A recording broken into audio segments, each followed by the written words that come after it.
Let's go ahead and call our meeting. We don't have a Kim. There's a Kim. Okay. Well, let's call the meeting of the Monroe County Council to order. It's Tuesday, January 9th, 2024. And I will note for the record that Councilor Munson, Councilor Hawk, Councilor McKim, Councilor Deckard, and I are here in the Nat U Hill room. And do we have anyone on Zoom? Yes. Councilor Crossley is joining us via Zoom. And is Councilor Iverson present? Okay. I know he had not been feeling well, so maybe he will join us via Zoom, or maybe he won't make it. I don't mean it like not make it, but not be here. Terrifying. Okay, we will now stand for the Pledge of Allegiance. I pledge allegiance to the flag of the United States of America and to the republic for which it stands, one nation, under God, indivisible, with liberty and justice for all.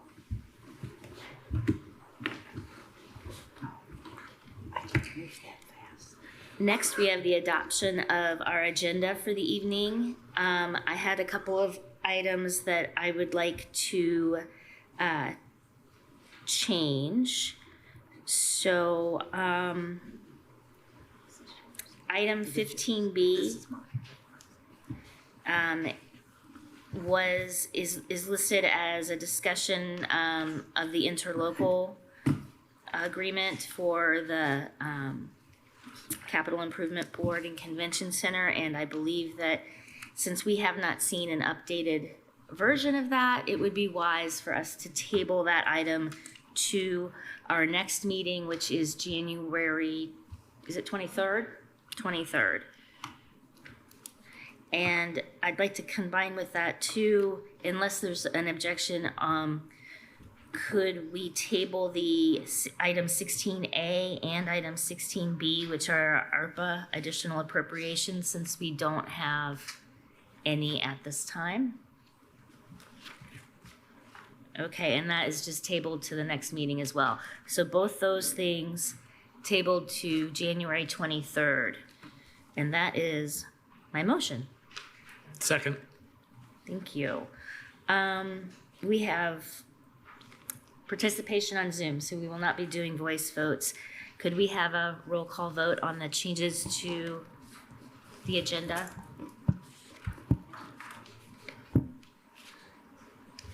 Councilor Hawk? Yes. Councilor McKim? Yes. Councilor Munson? Yes. Councilor Wiltz? Yes. Councilor Crossley? I didn't hear you. She did say yes. Did you? Councilor Deckard? Yes. Motion passed unanimous. Great, thank you. Are there any other changes to tonight's agenda that anyone would like to see? All right, in that case, we will move on with the amended agenda. And we now are at item 4, which is public comment. And this is for items that are not on our agenda this evening. We usually have a time limit of 3 minutes per speaker. And come on up and have a seat. If you are here in, they're new mics here in the, are we on Teams now? We're on Teams. It's not Zoom anymore. Changed. Everything is different. Welcome. Well, good evening and Happy New Year, County Council. This is Christopher MG. Most of you know me from the Chamber of Commerce, also a Monroe County resident. You'll want to know that Jim Shelton, though probably still listening right now, has retired his duties as the county representative in the advocacy division. We appreciate Mr. Shelton's work over not just this last decade. I think over 20 years he's been involved with the Chamber, and the work he's done, I can't not give my appreciation more than what he's been able to do and how much I've been able to learn from him. So the Chamber is a we're a membership organization, 150 of them, 80% of them small business or nonprofits. We are the voice of business. And so each year we survey our members to hear their feedback on critical issues facing their business, the community, and the state as a whole. And those results, with tweaks from the Advocacy Council and our board of directors, make up our priorities for the year. On Friday at our legislative preview, we will be displaying those out during that meeting. I know some of you will be there. We appreciate you taking the time out of your busy schedules, but just to give you a little bit of a preview of what they will look like, those will be our priorities. As we looked at 2024, I want to say how much I appreciate this body. There's the fiscal representatives of county government that really are the eyes and ears. And just looking at your agenda every meeting, I know what the work that goes into this. As you know, if we look at some of those sort of issues, we see that the convention center expansion, while we've made some tremendous progress, originally was on this agenda tonight. We're not out of the woods yet, not in the clear. So I think it's important that we continue to put our foot on the brake to make that a reality. And I appreciate the work of this past year of the JFAC committee, its dedication that went into some really vital recommendations to improve our justice system. I know I learned quite a bit from it. It was really eye-opening, but it's going to take a continued look at that and ways to fund some of these measures to really improve our justice system. And if we look at the new Justice Center site, we've gotten an indication of one particular one and a few others, but we've yet to really nail down one. What is that going to look like? So I think it's important that we continue to push forward in that. As we've seen, the conditions, despite the great work of Sheriff Marte, is still not an ideal justice center. It's not the facility we want that represents our community. And then the next issue was changes in the CDO and how the county is zoned. This should be finalized later this year, and this will be the first time in a quarter of a century. Are we going to grow responsibly, increase our residential zone space, or are we going to shrink that availability, really pricing even more people out of the market? I'm optimistic for the new year. I look forward to working with you, collaborating with this great body. I thank you for your time tonight. Thank you. Thank you. Good to see you. Are there any other members of the public wishing to make comment? Or elected officials? Good evening, Council. I'm sort of addressing you as a member of the public and as the auditor that I'm elected to be. But I wanted to let you know that publicly, I would like to thank Jessica McClellan for being treasurer opposite of me for the last 7 years. I do want to happily report that we balanced every single day. We worked very, very well together. It was pretty much a seamless operation. I really like that because I've worked under other circumstances as treasurer with other auditors, and it was not that way. It was a struggle every single day. So it was a pleasure to work with her and to work as a team with her by my side. So I want to publicly thank her for that. Additionally, I want to tell you that I am going to sit in the caucus on the 20th of this month to seek that seat. It is a cut and pay, obviously a $5,000 cut and pay, but I'm interested in that, and I plan on filing tomorrow, which is the first day we can file to run in the county elections for the seat of treasurer. But I wanted to let you guys know that formally because people hear things and they don't really hear it from you. So thank you. I will have a department update, but this is the end of my public update. And again, I just want to heartfeltly and sincerely thank Jessica for the work that she did by my side because, man, she was amazing, and she's going to be missed. The city has really gained a good worker there. Thank you. Thank you. And I completely agree about those sentiments regarding our treasurer. Come on up.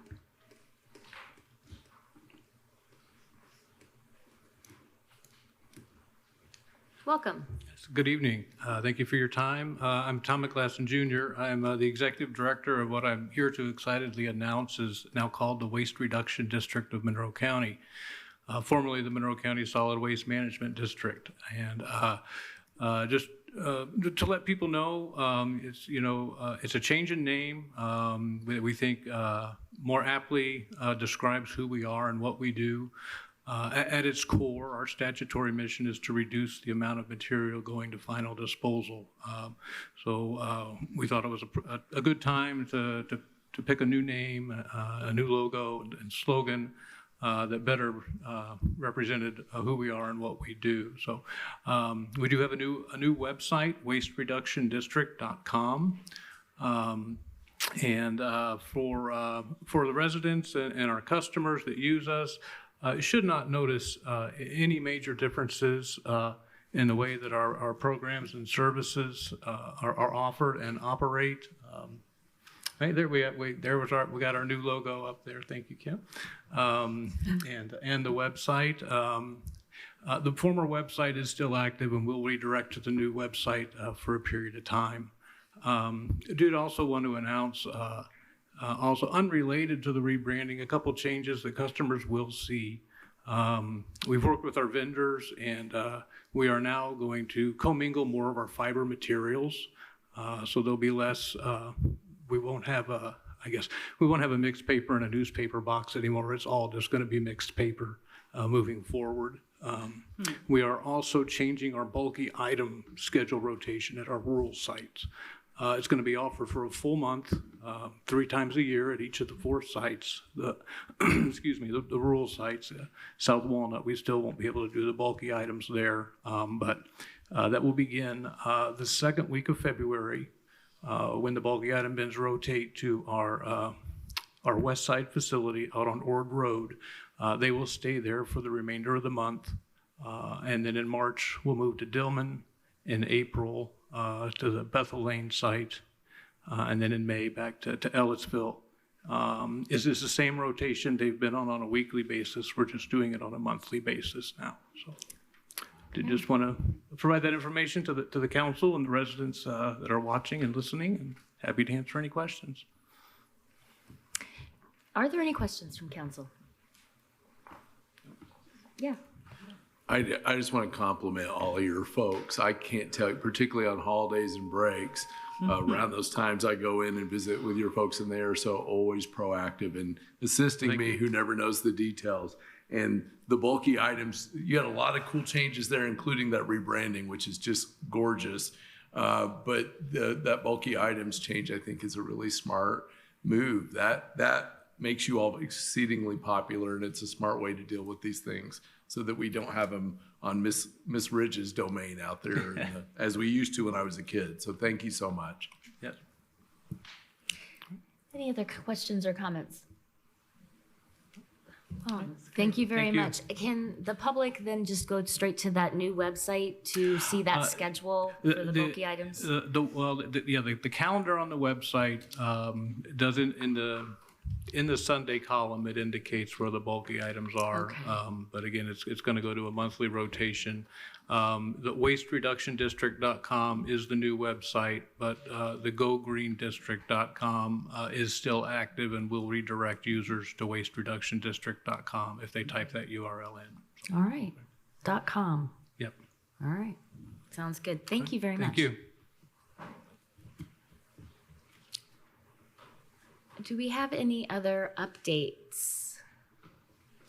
Anybody on the Teams meeting, which I don't have pulled up quite yet? No? Okay. Any other departments wishing to make an update? Yes.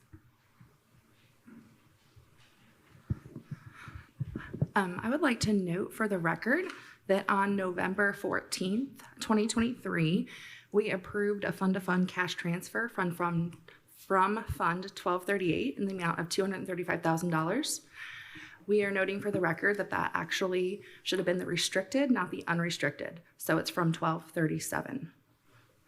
So it's already been corrected on the auditor side. We're just noting it for the record for the public. Okay, thank you. Great, thank you. Good evening again, Council. Hello. And I do want to congratulate you on this very nice setup. Boy, this makes it a lot easier. It's easier to hear. It's easier to speak. So, so as a department head, I love it. Yeah. So speaking as the actual auditor, I would like to tell you that in 2023, we received in cash $597,844,525.69. We spent $430,695,524.70. Now, some of that was investments coming in and out, but cash on hand as of 12/31 is $167,149,000 even and 99 cents. So 149,000 even and 99 cents. I tell you this because I need to invite you on Wednesday, January 7th at 2 p.m. in the council conference room to our audit review. This is an audit that, it's the audit review before the audit is published. It will be not open to the public. It can only be commissioners and counselors and the staff that worked on the audit. So you're invited to that. Again, that is Wednesday, December 17th. January 17th. Excuse me. Wednesday, January 17th at 2 p.m. in the council conference room. We expect to have one small finding, nothing material. And the finding that we're expecting to have is we started the audit before we had finished something, but that was on the urging of State Board of Accounts because they didn't want the audit to fall behind. So they asked us to go ahead and start it. But then the contractor that they have contracted to do the audit said that that should not have happened. So it's not material, but it will be noted. So the audit receipt, for State Board of Accounts, I spoke with Tammy White yesterday. She is not going to come down because it is such a good audit. She's, head of the State Board of Accounts. She's not going to come down because she feels like it's an amazing audit, that Bree did a really great job. And she's sending Pam Farber, who actually worked with us on a day-to-day basis from the State Board of Accounts. So you can meet her. You can also, if you haven't met, or you can speak with Autumn Williams from our vendor, Hartman Williams, who does our GASB gap report. So you're all invited to that. And if you have any questions on those numbers, feel free to give me a holler, and I will absolutely go over those numbers again with you. Any questions? Thank you. Does anyone have any questions right now? No? Okay, thank you. Any other department updates? All right. In that case, are there any council members who have liaison updates?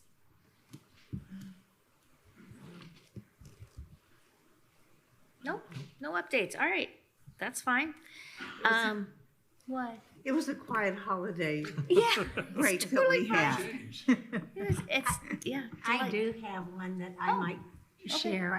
I know we've got a lot going on in this meeting. But in speaking with the assessor, Judy Sharp, she continues to work with the new rule that she has to contact every apartment owner of apartments that's more than 4 units. And they now have to use 3 different approaches to come up with the assessed value. And when they do that, hopefully to do the income approach, the owners will turn in information, but if they don't, then the assessor will have to make some assumptions, which then could be challenged.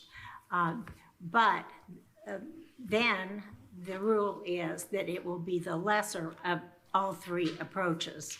And for those of you who've been around assessing or appraising, that's just like doing a major commercial appraisal every time, and everyone has to be done and notified. So I think she said they sent out, it was more than 500 messages. Spoke with her again last night. So this is a gigantic change, and she's concerned that it's going to drop our assessed values. Now, to the extent we really don't know as yet what the change will be, but it's something for us to be watching because we know our rate controlled funds is the rate times the total assessed value. So if we don't grow our assessed value as we have in the past, then that could mean lesser dollars coming into those rate controlled funds. Thanks. Thank you. Appreciate that information. Any other, well, for the record, Counselor Iverson has arrived, and we are doing council liaison updates. So do you have anything sorry to put you on the spot, but if you'd like to jump No, in. it's okay. I apologize for my tardiness. I do bring a report from the Substance Use Disorder Advisory Commission, Madam President, and we are very indebted to the leadership of our prosecutor, Erica Oliphant, for leading up a subcommittee of that group to start the 2024 Opioid Summit this September. So we are very excited about bringing back that opportunity to this community to learn more about what we can be doing to address those issues, particularly in light of the opioid settlement funds that are now available to Monroe County. That's great news. I think so. Yeah, thanks. Anything else from council members? Okay. Then let us move to the next item, which is our organization. And the first meeting of each year, or the year, we are required to elect positions of leadership. So we have a president and a president pro tem, and we will start with electing our president for 2024. And I would like to go first in making a nomination, if I may. I would like to nominate Counselor Deckard as our president for this coming year. I've spent the last many months, I was going to say 12, but it's been many months of working closely on a lot of the administrative issues behind the scenes that go on with any body such as this. And his professionalism and thoughtfulness and care and consideration for each and every issue goes beyond what anyone would expect. And so that said, I would like him to be our leader, if you would. Would you please? Second. I accept the nomination. Should I say a few words, or do we want to? Let's see if there are any other nominations, and then I do want you to say a few words. Anybody have any other thoughts? Since I cut off everyone with my jumping in. Okay, please do. Thank you very much, Madam President, and I am very honored to be nominated. I am happy to serve in this role. I look at this council and I see a collection of individuals who love this community, who put this community first and foremost. We occasionally have disagreements. We occasionally bicker. Sometimes some of the conversations that we have to the side, faces might get red, but it's because every single person up here loves this community. And that is a great thing. So I consider you all to be colleagues in elected office and friends, very much. And I've served now since 2019 under 3 different council presidents, including President Wiltz. I've known a lot of other individuals that have either sat on this council or been in this role. And I truly think the mark of a good council president is that they're less of a president and more of a facilitator of dialogue and discussion. And I think and I've said this in other meetings about our political system currently, I think if we had more people generally and more bodies facilitating discussion amongst themselves towards a goal of getting things done, good heavens, the places we would go. So if I am your president, if I have this good honor, and I have to say, coming from my daughters are 9 generations in this community, and the fact that I could serve in this way, even being in this office as an at-large rep, that's a humbling thing, and it's a huge honor for me. I do want to say, Madam President, that I'm going to model what you have done, because in those meetings when we're trying to figure things out. I've watched your diligence. You continuously fight for what is right over what is wrong, what is more efficient, rather than just, well, we've always done this way. You ask tough questions, and I've watched you more than anyone else bite your tongue to defer to getting things done. And there's something to be said for that. I mean, if we watch the news, we don't see that a lot, do we, friends? So I see my role in this chair to do that and more of the same. There's a couple things I want to lay out that I would love to see this council do in the next year. It'll be no shock to anyone because our chamber liaison said it very well. And by the way, Jim Shelton, we want to thank you for your service. I wish I had a wristband up here that said, how would Jim Shelton vote? Because I try to stick generally in his direction. He's represented both the chamber and CASA well. So it's folks like that I model.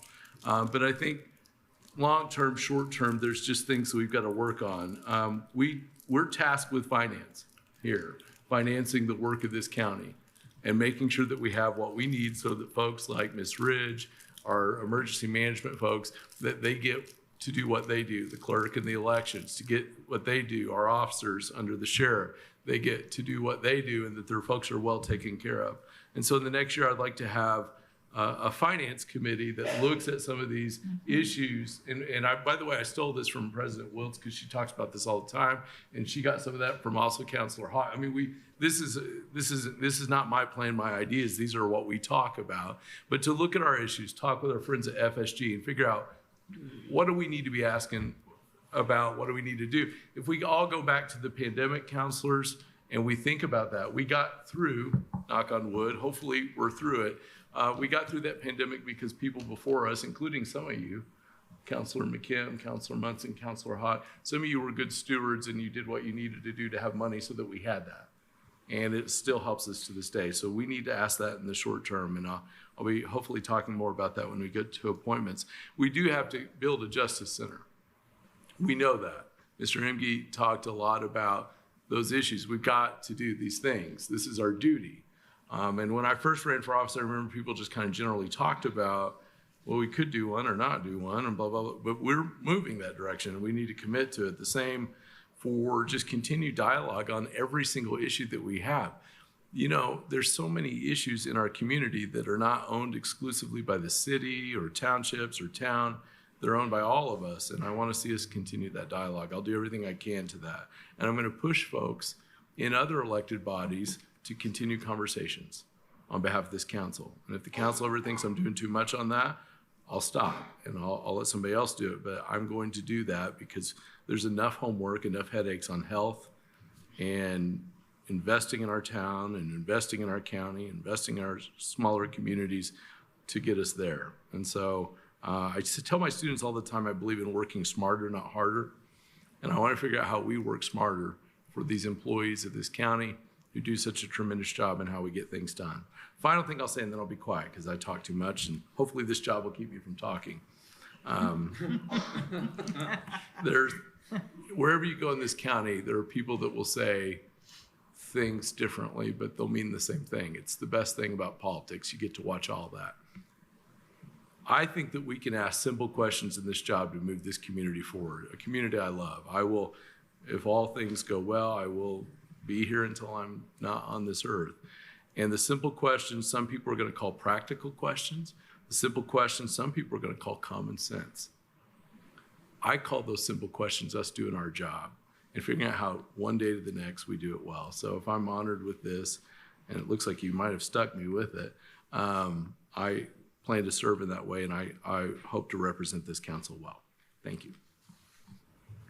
And now you know why I nominated Councilor Deckard. Are there any comments or questions from council? No, congratulations.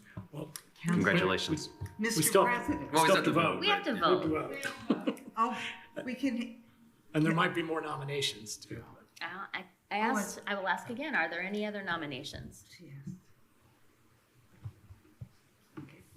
All right, then if there are no more comments, let's go ahead and have a roll call vote. Counselor Crossley? Counselor Iverson, Yes. Counselor Wiltz, Yes. Counselor Deckard, Yes. Counselor Munson, Yes. Counselor McKim, Yes. Counselor Hawk. Yes. Motion passed unanimous. Thank you. Congratulations. Congratulations. Let's, now we can say that. Now you say it. Okay. We also have the little matter of the pro temp, because now we have a vacancy. And I'll open the floor to nominations for that position. Counselor Munson.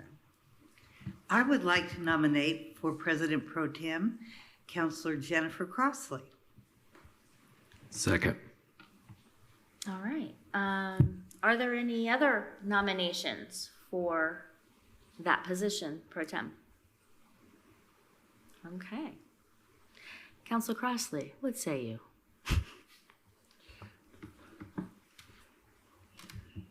We can't, there we go. Not really. I mean, barely.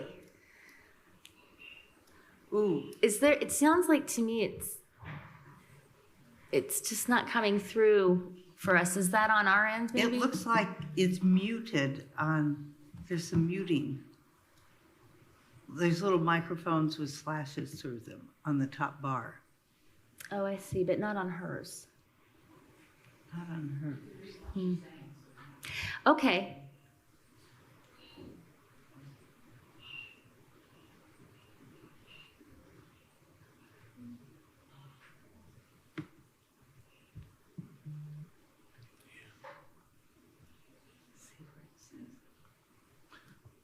We can read yours. We can read. We're following along with the transcript that's coming as you talk. So There we please go. feel free.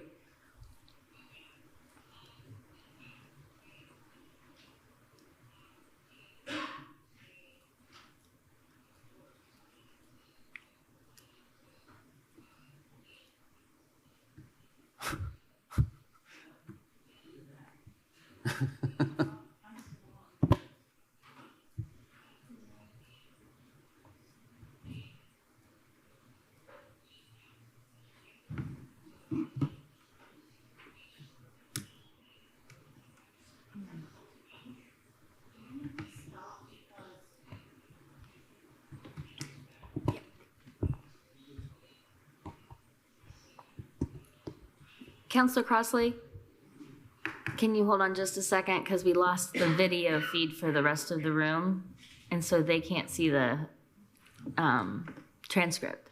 What's going on? Okay. It's Teams.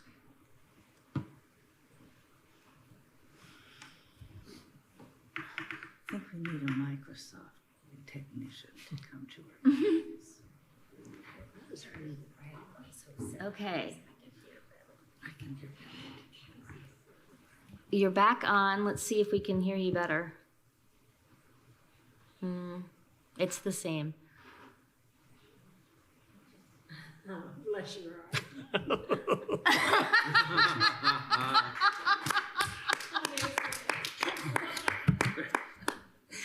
For those of you at home that couldn't read, I think it said, it was thank you, right? It was. I accept. Thank you. I accept. That was nice. Hashtag Hashtag technology. technology. That's great. Oh, I'm so sorry that we couldn't hear you. Do you, Sure. pretty fun. Pretty fun. I won't ask you to continue then, because yeah, that's a. Are there any questions or comments about the nomination? Did you ask for a nomination? I did. I did. I was just going to add to the nomination, since the counselor's words are limited, that she and I have worked very well together over the years, and we've gotten into some trouble together over the years, and hopefully we can do some good things in that vein in this role with the support of the council, and I'd be really excited to work with her. Fantastic. Any other comments or questions? In that case, could we have a roll call vote, please? Counselor Wiltz, Yes. Counselor Iverson, Yes. Counselor Hawk, Yes. Counselor Crossley, Counselor Munson, Yes. Counselor Deckard, Yes. Counselor McKim. Yes. Motion passes 6-0, one pass. Congratulations. Congratulations. Congratulations. And now we need to switch seats, sir. Excuse us for just a moment.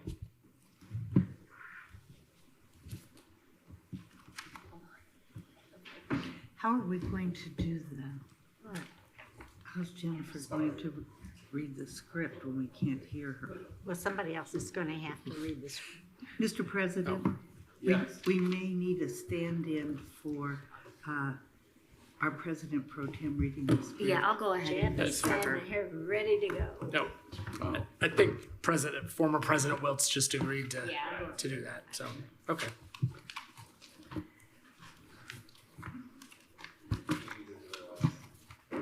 Thank you.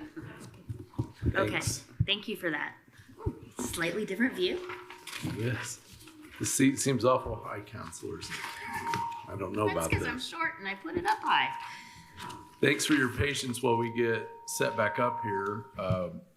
It takes a lot of great folks that help us do what we do, so we got a lot of paperwork here that we're looking at. Before we dispense with officer elections and move on to liaison updates, I do want to take a moment. The council has come together for this recognition for President Wiltz.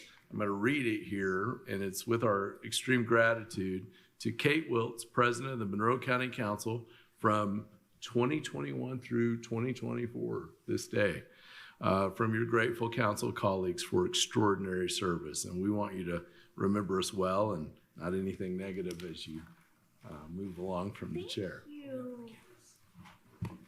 Thank you.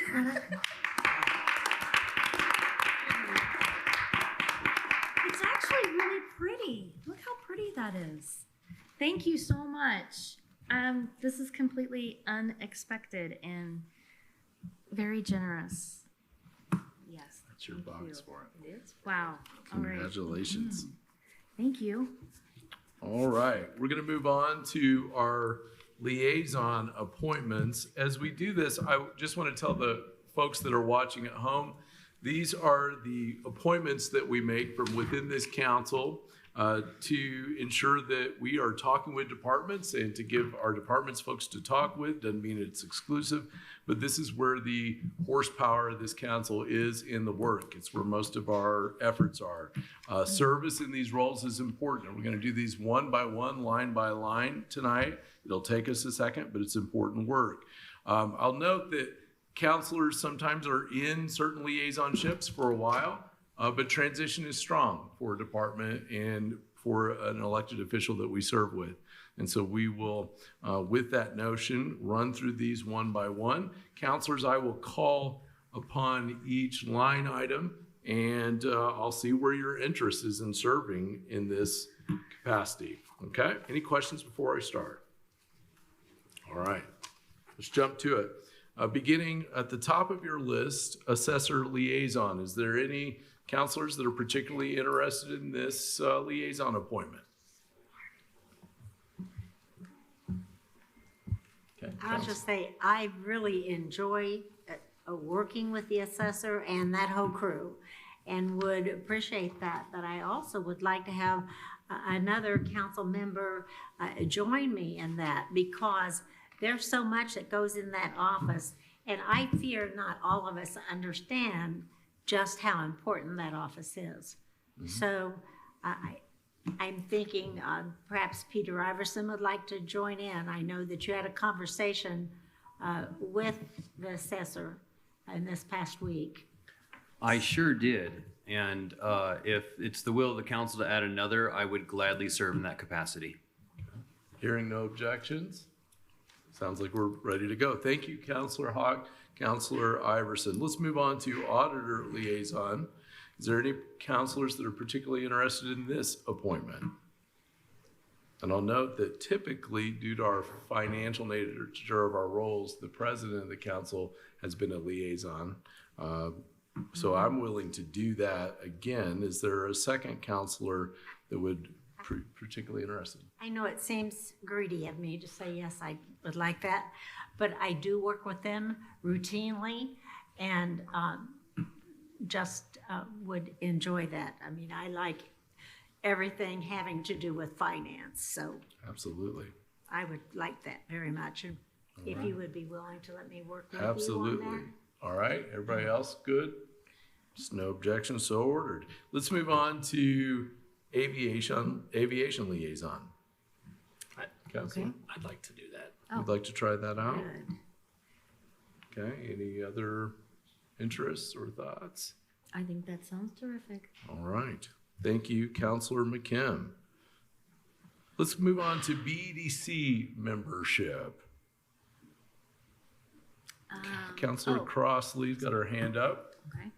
Counselor, would you like to take BDC this time? All right, thank you very much. Any other comments? Yes. Not about that directly, but I put our list into a spreadsheet that's supposed to, if I did it right, tally up how many each name is. Right now, there's some, because I've put my name on a couple that I want, but but if anybody gets overloaded and is like, wait, have I signed up for 45 different liaisons? I'm supposedly tracking it here, so if you need that info, ask me. Awesome. Thank you I very promise much. I won't ask for all of them. But I don't promise that. I won't call them all, and whenever I want to. I always do. That's right. We've also got Bloomington Economic Development Corporation. Commission, pardon me. We do that always every year, said, don't I we? know we do this every year.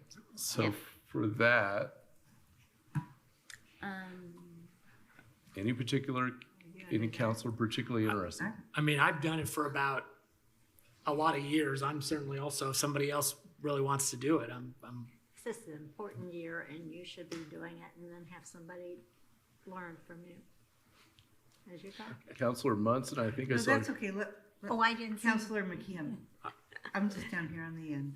I'm sorry. Let me get back. No, it's fine. Or would you is like to that pass it when are off? their meetings? Are there regular meetings for that one?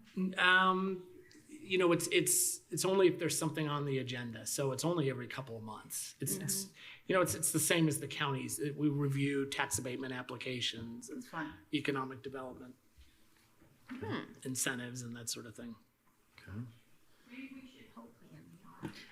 Sorry, maybe we could have two for this year, or if you think, just as a learning process for somebody else, since Jeff's been on it for so long. It's a statutory appointment, Oh, so but it needs Cheryl, why don't you take it? Counselor Munson, will you take it? Because you can continue. You wanted it though. You should take it, Change Counselor is Munson. good. Change Okay. is good. Okay, I'll do it. You got it. All right. Thank you, Counselor Munson. Let's move on to building liaison. Any counselor particularly interested in that appointment?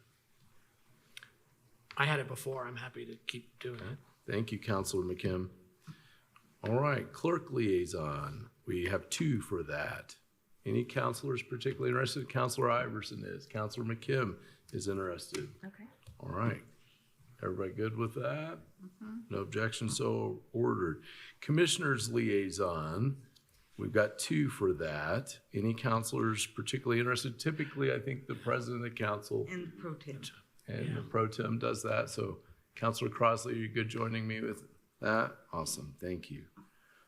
All right, Community Corrections Advisory Board. Any counselors particularly interested in that? Does that have regular meetings as well? A couple times a year. Not very often, though. No. Maybe Okay. once a quarter. I might be interested in doing that if no one else is claiming. I think you just claimed. All right. Congratulations, Counselor Wiltz, thank you. Convention and Visitors Commission. Any counselors particularly interested in that liaison appointment? We probably, are we appointing? I guess we do because, I know we may lose that appointment depending on how the terms of the interlocal come out, but we still, I mean, I've been doing it in the past, or for the past year. I wouldn't mind continuing, understanding that that might not last very long. okay. Okay, everybody good with that? All right, no objections, so ordered. Coroner liaison, any counselors particularly interested in that? Counselor Iverson, All right. Anyone else? We good? All right. Council Office Liaison. I think they're stuck with me. I'm sorry, council staff. Let's move on to Courts Liaison. We have 2 for that. Counselor Munson's interested, perhaps? So I'm interested because I think it's good to transition to new departments, and I've never worked with courts, so I'd be happy to meet the judges. Okay, so we've got Counselor Munson. I need a second one. So Jen. Counselor Crossley, you're saying yes, right? You got it. Thank you so much. All right, let's move to Dispatch Policy Board. Is there a counselor interested in this? I would like to. I see Counselor Wiltz's hand. We good? Congratulations. That was easy. Downtown Bloomington Inc. Board. This is a fun one. Anyone interested in this liaison appointment? I'd continue on if nobody else. Counselor McKim. Counselor Crossley, is your hand up for this or something else? Nope. Okay. Counselor McKim, we will stick with you in that role. Let's move on to emergency management. We've got both the liaison to the department and the advisory EMAC council. Counselor Munson. I did this for only 1 year, but I'd be happy to do it again. You will do it well. Awesome. Counselor Crossley, were you? No, it's just a hand there. Okay, let's move on to Employee Services Department Liaison. What counselor might be interested in this? Counselor Iverson. I'm happy to stay on. All right. Thank you very much, Counselor. How about the Environmental Commission?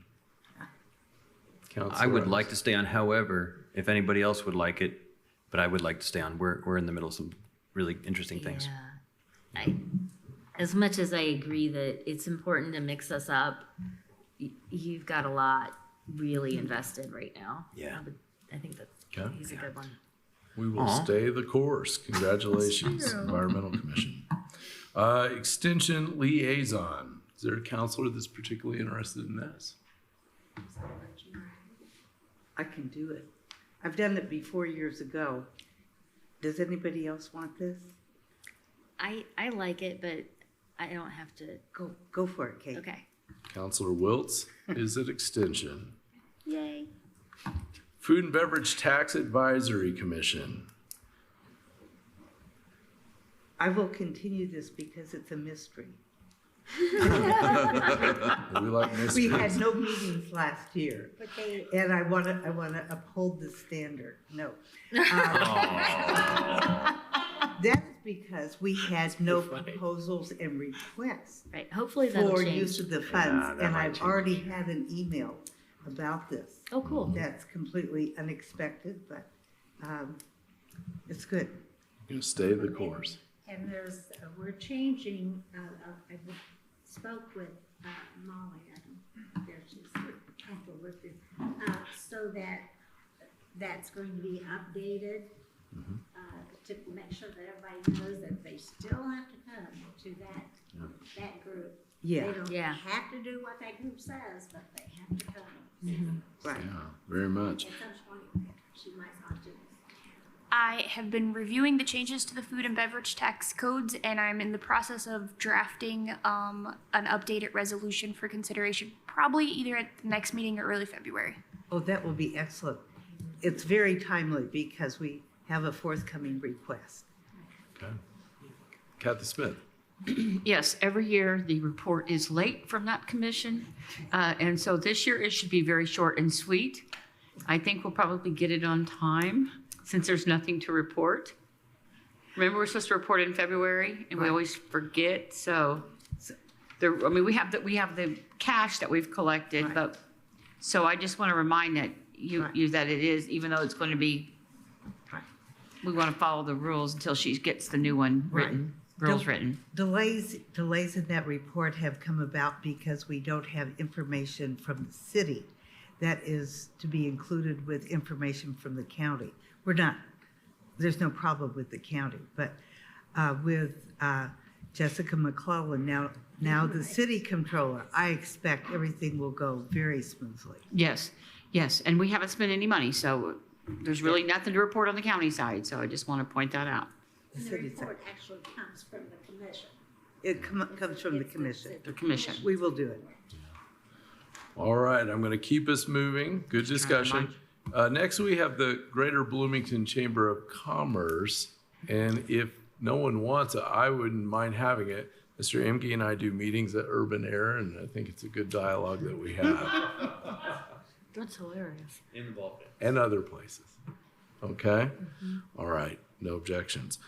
We've got next 2 health liaison positions. Is there counselors that are particularly interested in being health liaison? I'd like to be one of them. Okay? Okay. So we've got Counselor Munson. And I am willing to stay on if they will have me. Or would you like to try that? I've done it before. I can do it. My was more about not overloading your position. So, Got it. okay. Counselor Wiltz, thank you very much. Let's move on to highway liaison. We have 2 highway liaison positions. I so enjoy serving there, but if someone else. Can you turn your mic on? Oh, I'm sorry, thank you. I enjoy serving with the highway department, but if someone else would like that just for the experience, then, well, there's 2 there. There's so- 2. Yeah. Okay. So 2, we've got Counselor Hogg, Counselor Iverson. You're interested as well, so we've got 2. Awesome, thank you both. Let's move on to Income Tax Council PS Lit Committee.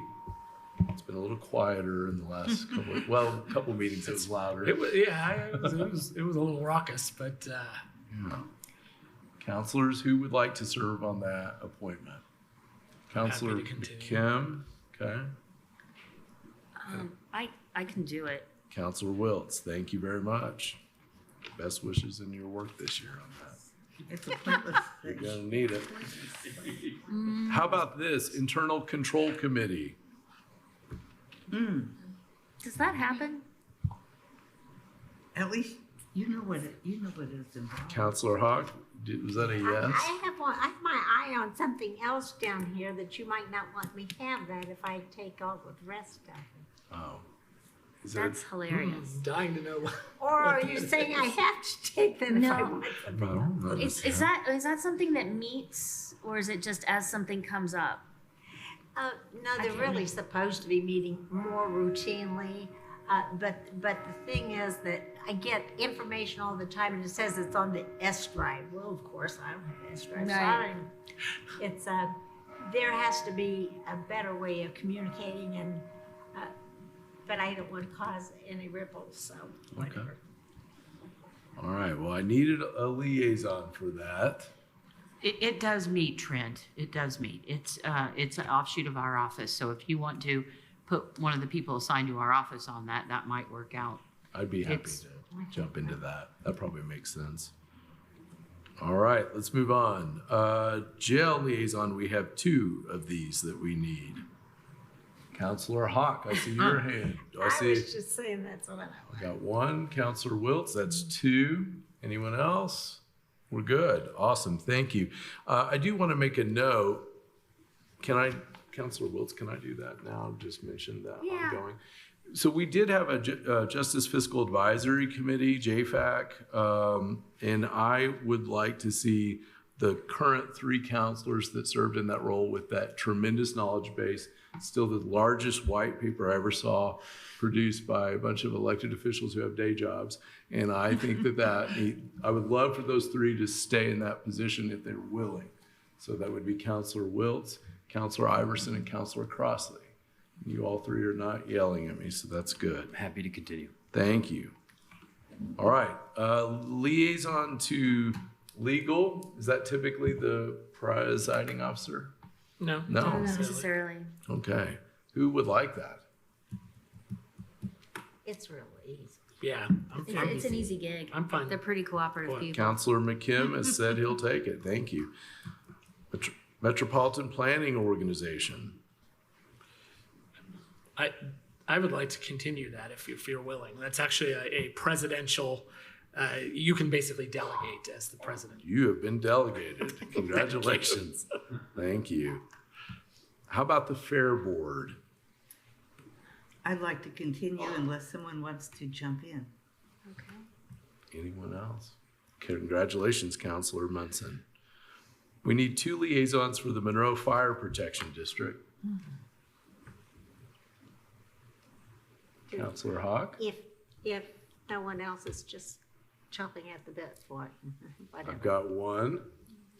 I'm happy to continue to serve. However, I think I've got quite a bit otherwise. So if someone wants it, they can have it. But When are their meetings? I just watch them on Zoom. Yeah.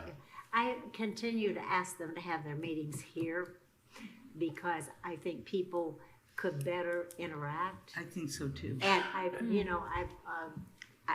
I'm not getting very far with that request, but I think it would be really great if they could, because this is huge and it's growing.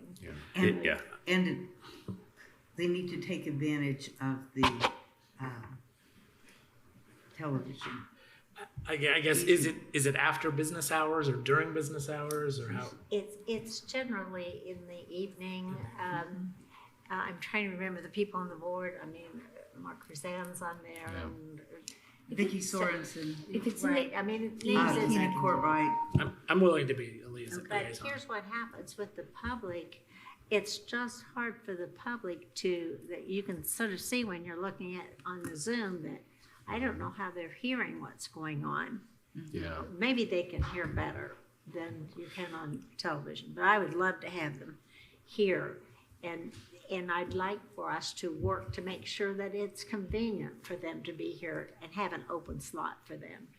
So I think I'm hearing, did you have? No, go ahead. I'm willing unless somebody else wants I think it. we've got 2, Counselor Hawk and Counselor McKim, if I'm hearing that correctly. Thank you for your service. It's an important function. How about Parks and Recreation?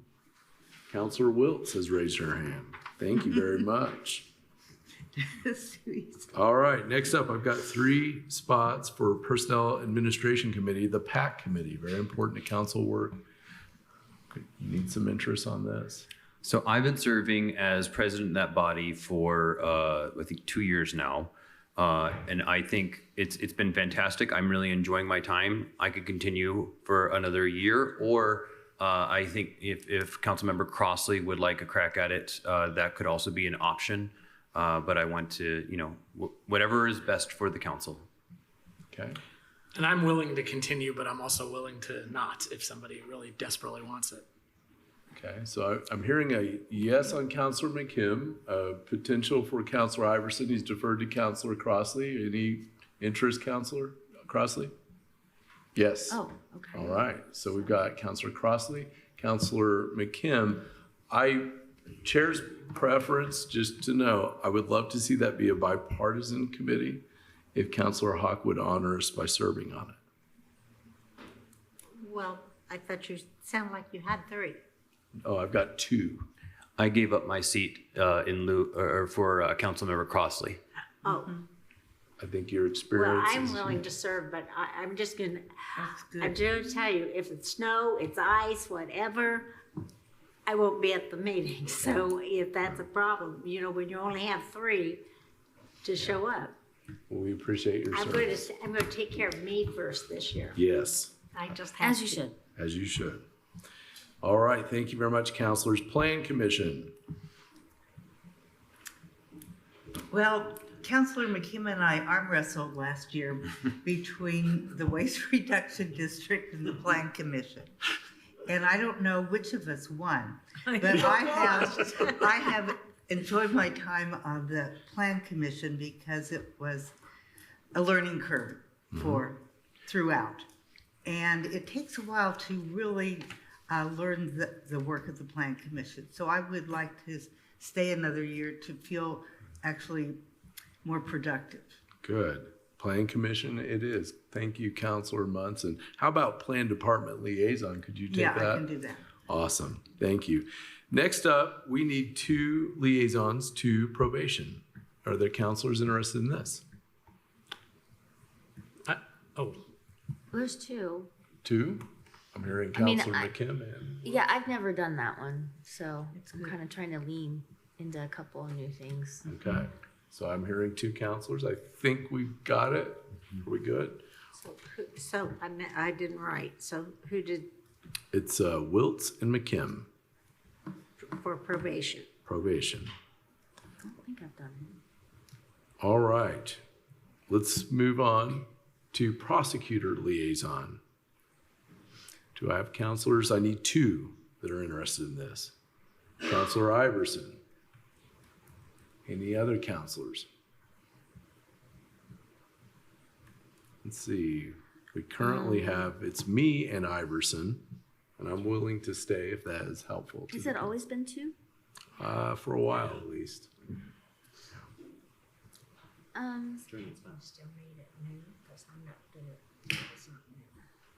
I can try it. All right, Counselor Wiltz and Counselor Iverson. All right, let's move on to Public Defender Liaison. Do we have a counselor interested in Public Defender? Oh, I see Jen. Counselor Crossley, thank you very much. Continuing on in that. Next up, Recorder Liaison. Do we have a counselor interested in that? Counselor Hawk, thank you very much. Redevelopment Commission. Do we have a counselor that's interested in being the liaison to redevelopment? Counselor McKim, thank you. We've next got up 2 sheriff liaison positions. But we've had the sheriff and the jail be the same That's liaison. true. And so that's me and Counselor Hawk. Okay, so we've got Wiltz Is and it Hawk. Crossley? Who's the other one? It's Kate. Kate. Yep, it's the 2 of us. Oh, okay. For sheriff and jail. I didn't write it down.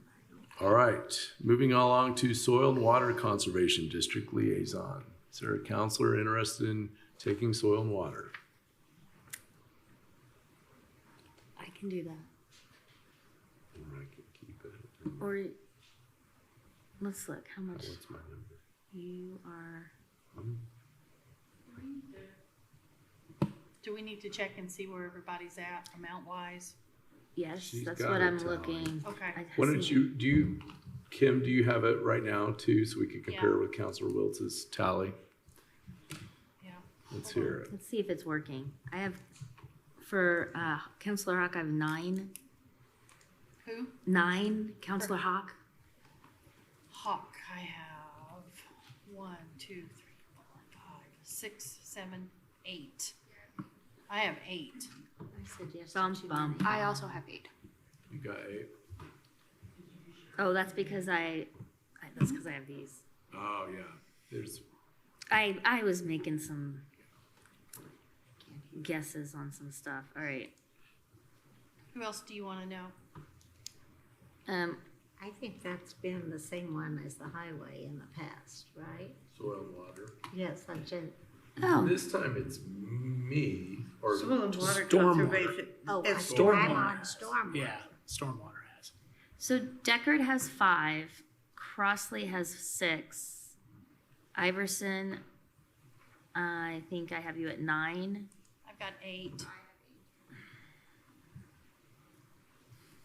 Really? That's because I wrote him twice for prosecutor. Oh. Did I sign up? yes. Okay. Okay. Iverson's at 8. Wiltz, I have as 11. Munson at 9. 7, 8, 9, yes. And McKim is at 13. I have 12.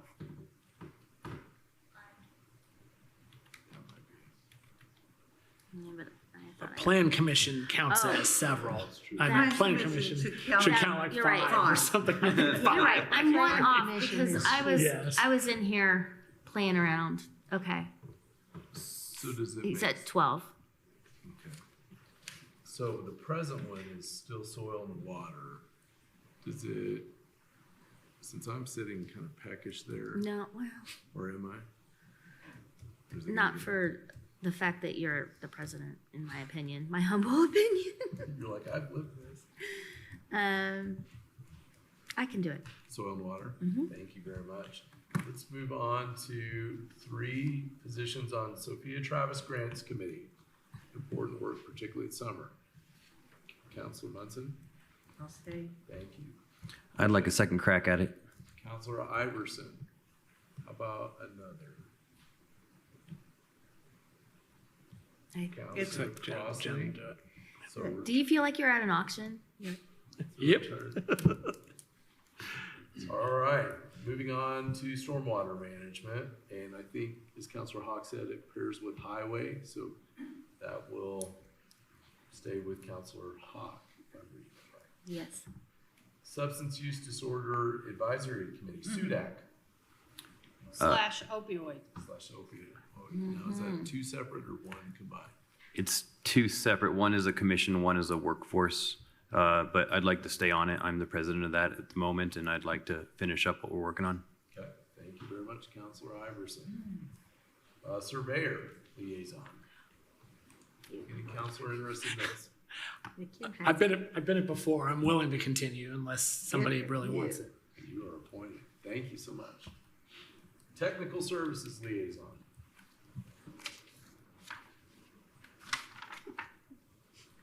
That has been Jeff. I have done that. Mm-hmm. Somebody else might want to. I know nothing about technical services. Okay, so Councilor Iverson. I haven't done it yet, and so I think it'd be interesting. Okay. Treasurer Liaison. I'd like that. Councilor Hawk. I've had that in the past and worked well. The new Waste Reduction District Board. I'd like to continue. Councilor McKim. Veterans Affairs. And I have a little history with them, and I'd like to keep it if I could. Weights and Measures Liaison. Well, that one's hard. That's a hard That is one. Kate is. That's the hardest one of any of these. I'll Take it again. Does anybody just have to have an extra one? That one's easy. So Councilor Wiltz Yes. will resume. The Women's Commission. This is the year for a ride along, though.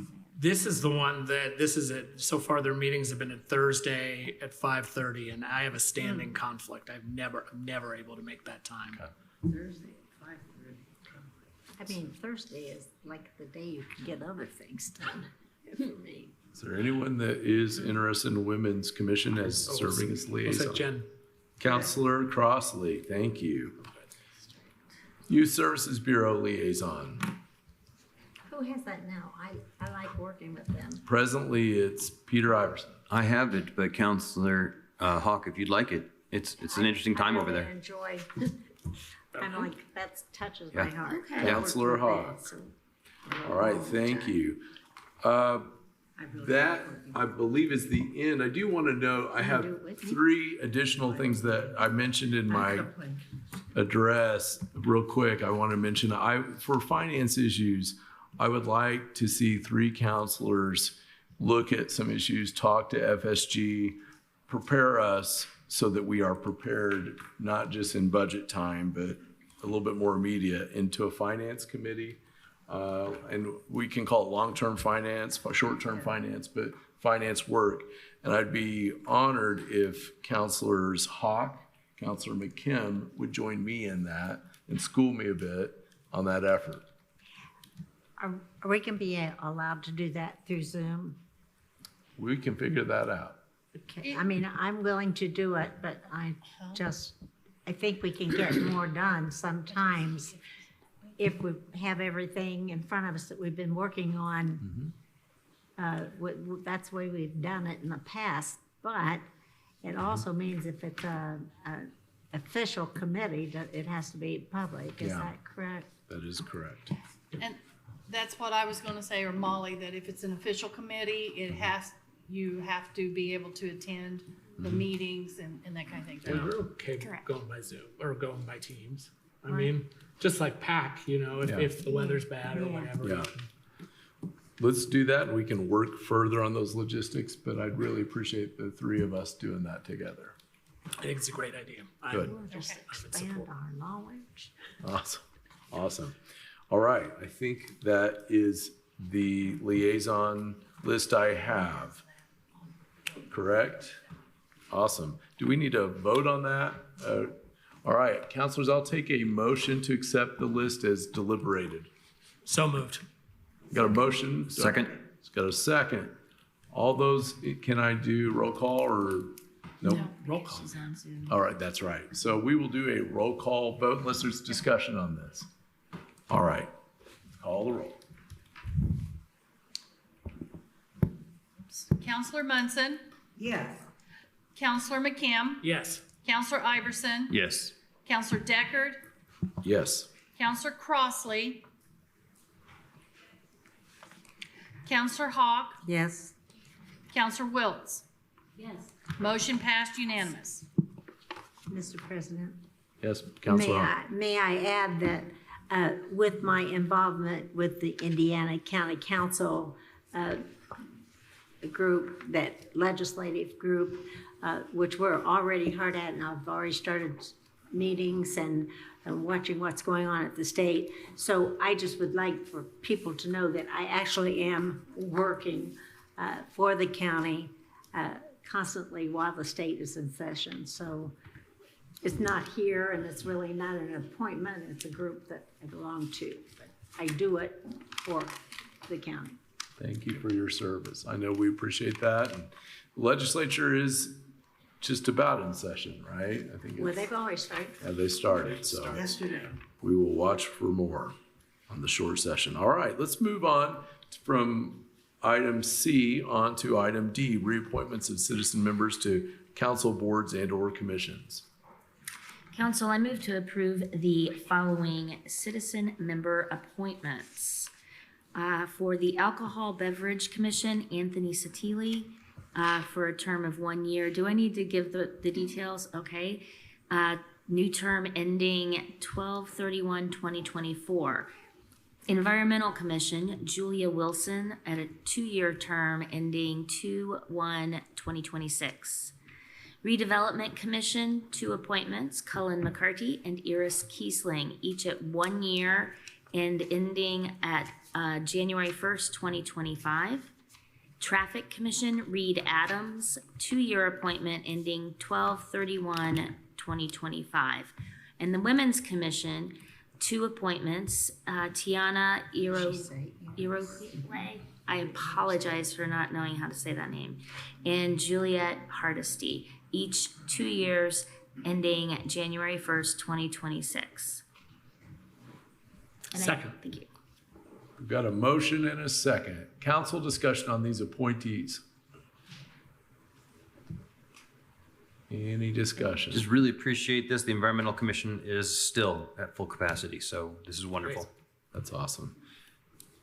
And I just want to, on behalf of the council and of course the people of this county, appreciate these committees and their work, and they come up with great initiatives, ideas, and I think all of us as elected officials and anybody need to honor that work. So we watch for more. Thank you to these appointees. If anyone out there is interested in serving on a board or commission, please visit the Monroe County website and take a gander. These things are not, getting people's the controversial part. Serving, you can decide on your own on that, but we're grateful for anyone that will consider serving this community. All right.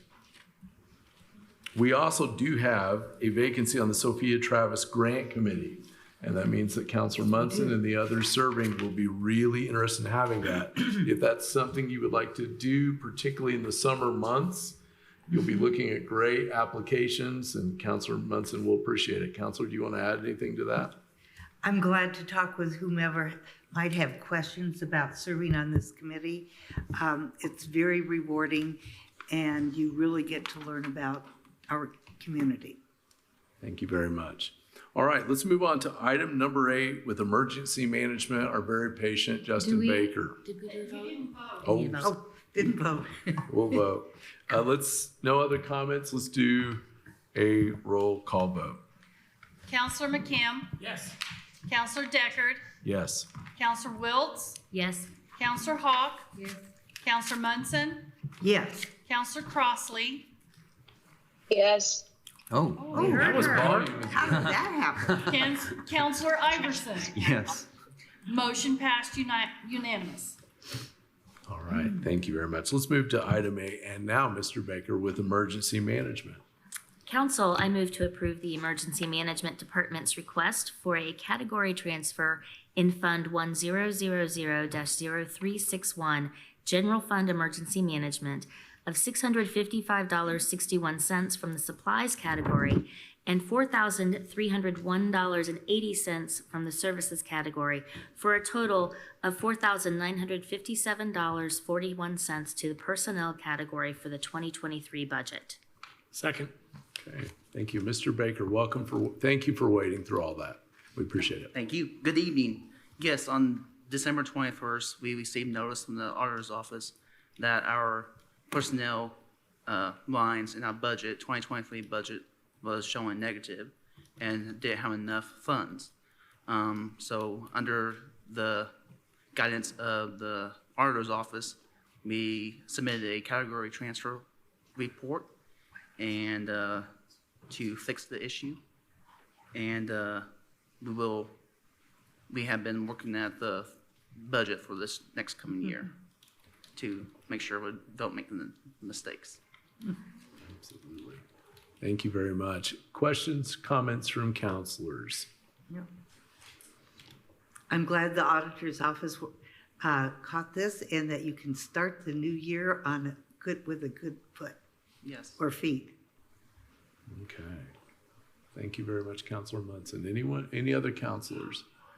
Well, I will now invite the public for comments. If there's a member of the public, either here in the Nat U Hill room or on Teams, that wants to comment, you either raise your hand or come forward and we would hear from you now.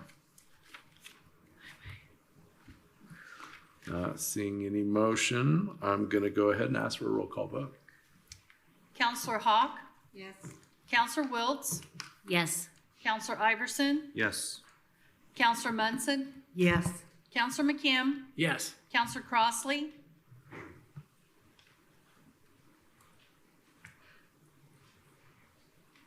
We didn't hear. Now you're on mute. Try one more time. Oh, now that on. looked good. Yes. Oh, there you go. Thank you. Counselor Decker? Yes. Yes. Motion passed unanimous. Thank you. Thank you very much. Thanks again for waiting. We'll now move to item number 9 with the Highway Department. Lisa Ridge, also thank you for waiting this evening. Council, please note that account line 37417 is project consultant, not project construction on the agenda. I move to approve the highways request for additional appropriations in Fund 8172-0000 Liberty Drive to Karst Trail in the amount of $2,650,000 into the services category. Second. Thank you. And we're also joined by Mr. Turner. Good to see you both. What do you need to tell us? Good evening. On this project, it goes to letting next week. Yeah. And we have worked out we will receive the federal funding to make it 80-20. So this is the numbers that I have as the construction estimate. We'll know the final numbers after letting, but we need to have it kind of in place so when it's awarded, if it's awardable, then we have everything in place to move forward and we can make those adjustments later. All right. Questions, comments from counselors? Oh, that's exciting though. It is. Next week. Yes. Really exciting. Finally. And thank you always for going after these dollars from outside sources. We couldn't do it as a county without it, so thank you. All right. Seeing no other comments on the council, I'll invite the public, if they have any comments, to either come forward or raise your hand on Teams. Seeing none, I'll ask for a roll call vote. Counselor Crossley? Yes. Counselor Hawk? Yes. Counselor McKim? Yes. Counselor Munson? Yes. Counselor Wiltz? Yes. Counselor Deckard? Yes. Counselor Iverson? Yes. Motion passed unanimous, 7-0. Okay. That takes us to item B in the agenda. Council again replace the word construction with consultant on this item. I move to approve the highways request for additional appropriations in Fund 8173-0000 pedestrian improvements in the amount of $270,000 into the services category. Second. Okay, Ms. Rich? This project goes to letting in March. We worked out the arrangements through the MPO in coordination with the city of Bloomington to provide the federal funding for this project. I believe it's a 90-10, because I believe it's HSEP money, if I remember right.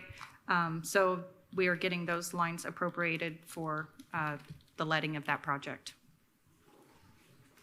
Questions from council or comments? Yes, Councilman. And I'm sorry, is this one specific location or this is like ADA type improvements throughout? So this is improvements at 7 locations at trail crossings. Some of the crossings are at the city locations where their trail crosses a county road, and then the other locations are a county trail. So it's actually putting in the pedestrian crossing for an advance warning at all of these locations. And then future maintenance of the ones that are crossing for the city, they'll go under to their maintenance for future. Okay, thank you. Other questions or comments? How about any comments from the public? Please raise your hand on Teams or come forward. Seeing none, we'll go to a roll call vote. Counselor Deckard, Yes. Counselor Crossley, Yes. Counselor Iverson, Yes. Counselor Wiltz, Yes. Counselor Hawk, Yes. Counselor Munson, Yes. Counselor McKim. Yes. Motion passed unanimous. Okay, thank you very much. And counselors, just make a note on your mic. Sometimes they might go off, double check, make They sure do. you're green. Yeah. I think a couple times I might have been just talking to the air, so I apologize. Probably better for you. Let's move on to item C. Council, I move to approve the highways request for an additional appropriation in Fund 1186-0000 rainy day in the amount of $1,500,000 in the supplies category. Second. All right, we've got a motion and a second. Ms. Ridge? I'll try and keep this brief because I know it's late. So in our 2024 budget, we had originally put in $1 million, basically, so you can see what it does to our budget and our paving program. We usually come out in a deficit for that. You were very kind to help us in 2023 with rainy day and ARPA. The ARPA funds were used for 6 subdivisions. We have one of those subdivisions left, Marlin Hills. We just received the quote today for the drainage improvements that we wanted to tie into that project. So we will be putting that out to bid, and then we will have completed all the ARPA projects that you appropriated to us. You had also provided us $1 million in 2023 for the match for the community crossings for the January call of 2023. We used all of those funds for the matching of that call for projects. We also utilized our local road and street funds, NACB funds that was around a bridge approach, and then our MVH funds, and we had actually come in for 2 additionals during that time. So we actually accomplished over 55 miles of paving. Doesn't sound like a lot, but to us, it's extreme. I don't think in 30 plus years we've ever paved solid 55 miles. That was prepping the roads, improving the drainage, ditching, everything. Our paving ended up costing us about $6 million last year. We spent every dime that was available on that paving. We would still like to ask if the council would provide the match for the community crossings that is out right now. NDOT did increase it to a $1.5 million match, making it $3 million worth of paving projects. Those are due the end of January. We usually submit it around January 20th or so. So if we need any feedback from NDOT or any issues with our application, then it can be returned to us. So we are asking for that match again to be provided. I can tell you if we do not receive that match from any type of source that you might have available, we would not be able to put in for the full match for the 1.5 because Right now, between our local road and street, our MVH budget, we have appropriated 1.5 million. That also takes care of anything, pothole patching, and any other type of work outside of our general paving. So if we were to provide that match, that's all we would be able to do is that 22, I believe that's 22 miles that we have, that we would like to, it's 26 miles, that we'd like to submit in that community crossing round. Thank you very much, Ms. Rich. Questions, comments from council? Councilor McKim. Yes, just on the rainy day balance right now. So was the $1 million last year fully expended? Or encumbered at least? It was all spent. It was all spent, okay. So what is the balance at the beginning of the year? I was thinking it was around 7.7 million, but. I thought, like about 7. We've got that coming. Yeah.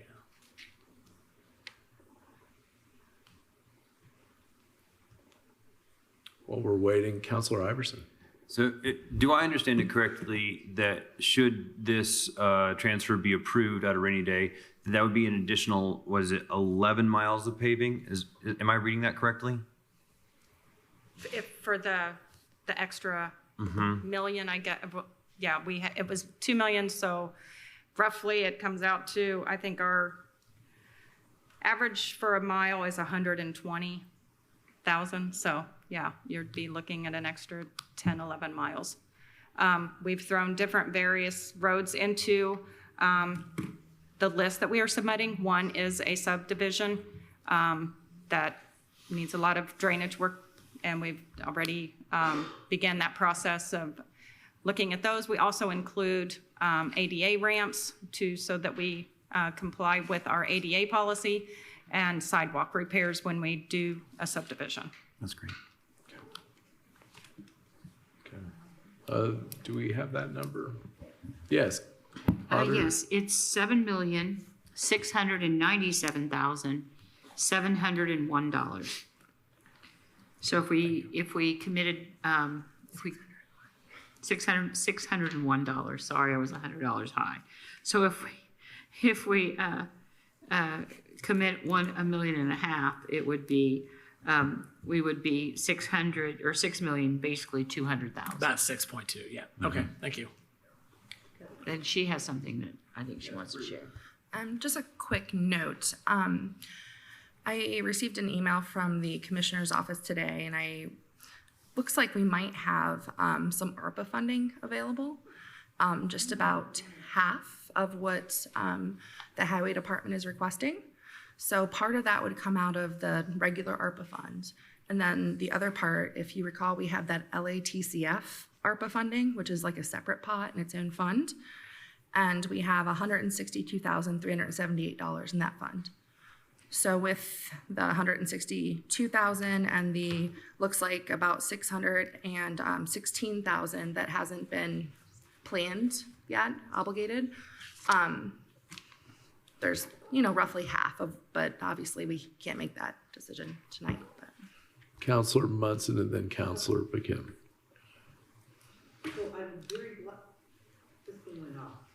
I'm very glad to hear that ARPA funding is a possibility. But our rainy day fund is well supported. It's full right now, and it exceeds our annual budget. I'm wondering about ARPA projects because while we know what's committed, we still have items that haven't been decided upon.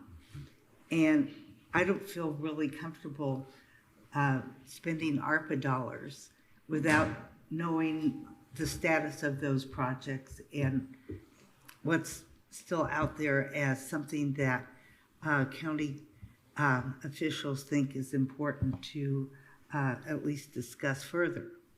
Okay. Thank you. Councilor McKim. Yeah. I would like to move forward and support this appropriation here tonight. I do think that ARPA would be a possibility, but there are a lot of other things that we've still been discussing for ARPA. And if, let's say later in the next month or two, we do decide to appropriate from ARPA for this purpose, we could then substitute that for rainy day. Essentially, I want to make sure that you have the confidence that you can apply for the full $3 million of community crossings projects. So That would be our goal too. We have to submit the financial commitment letter with our application, and I'm not comfortable to do that without, however you want to use your funds to fund it. We weren't comfortable of submitting that application without the council support. Counselor Wiltz. So I support this. I think, it's whenever you can do the matching like that, it's just hard to not try to find the money. And we do have a healthy rainy day fund. My question comes from, though, the fact that we've done this before. And at some point, we won't have rainy day funds if we keep going this way. So I'm just curious what's the thought on a more sustainable way to keep up with paving? And I know you might not have the answer, but that's what's in my head right now. And I know that you've talked to us a little bit about, the 700 plus miles that you have and how long the paving lasts. And so it's like, am I missing something? Are we missing something that we should be thinking about longer term? So we have Cume Bridge, basically is with our bridges. And then we have a local road and street budget that can be used for roads, it can be used for equipment and such.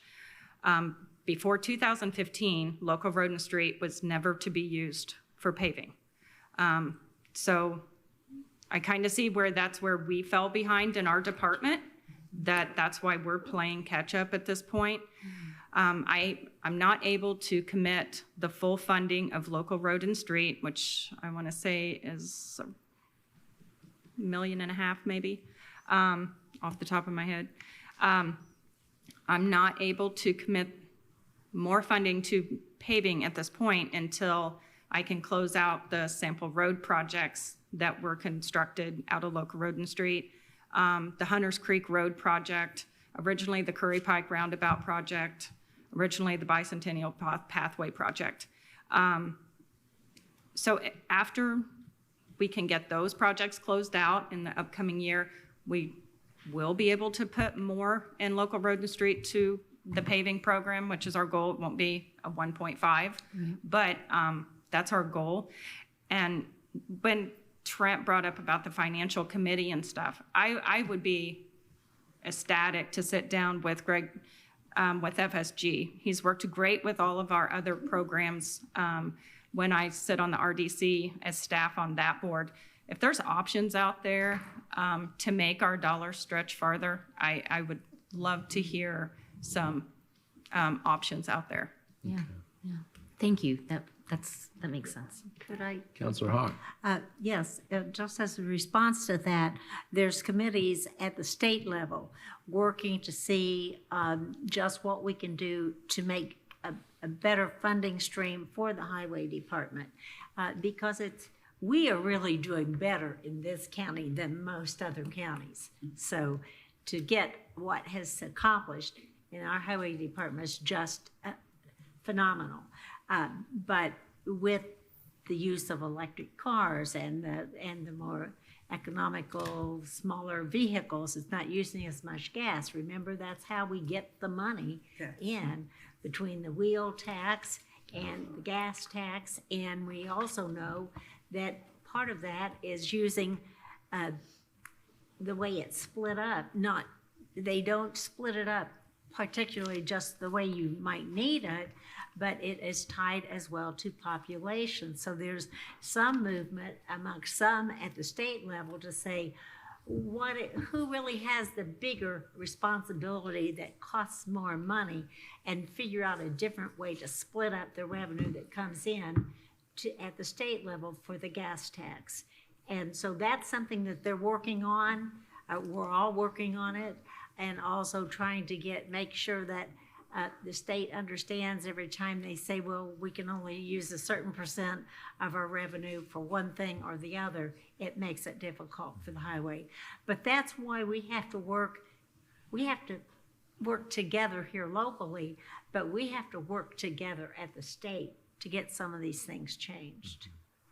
Thank you, Councilor Hawk. I'm sensing that we're kind of wrapping towards a conclusion here. Well, a comment I want to make is I got more comments in the last year or so about the work that you did with those paving dollars than I think I did on most issues. And usually when we get calls about roads that somebody, as you could write a book on, somebody complaining about whatever it is, I heard lots of positive comments on it. And if this is anything like that, and we're playing catch up anyway, I tend to be like the other counselors and say, let's continue to play catch up until we figure this out long term, because any damage to a road that a car sustains becomes a cost on the families of Monroe County. Is you could write that book too. So that tends to be my sense. Any other counselor comments? All right, I'm going to ask for the public. Do you have any comments on this issue? Come forward in the Nat U Hill room or raise your hand on Teams. Seeing none, let's do a roll call vote. Counselor Munson, Yes. Counselor McKim, Yes. Counselor Crossley, Yes. Counselor Wiltz, Yes. Counselor Iverson, Yes. Counselor Hawk, Yes. Counselor Deckard. Yes. Motion passed unanimous. All right. Before we move to item D, I just want to note we've got two more items with Ms. Ridge, and then we've got one with the clerk, and then I'm going to do a recess just probably about 10 minutes so folks can run the restroom, do whatever they need to do, and then we'll get going again. So about 3 more items. Let's move on to D. Council, I move to approve the Highways request of a fund-to-fund transfer of cash from Fund 8169-0000 Fullerton Pike Phase 3 in the amount of $3,908,860.45 to Fund 1171-0000 Major Bridge. Second. Got a motion and a second. Ms. Ridge. So we're still working on getting our grant funds. Thank you.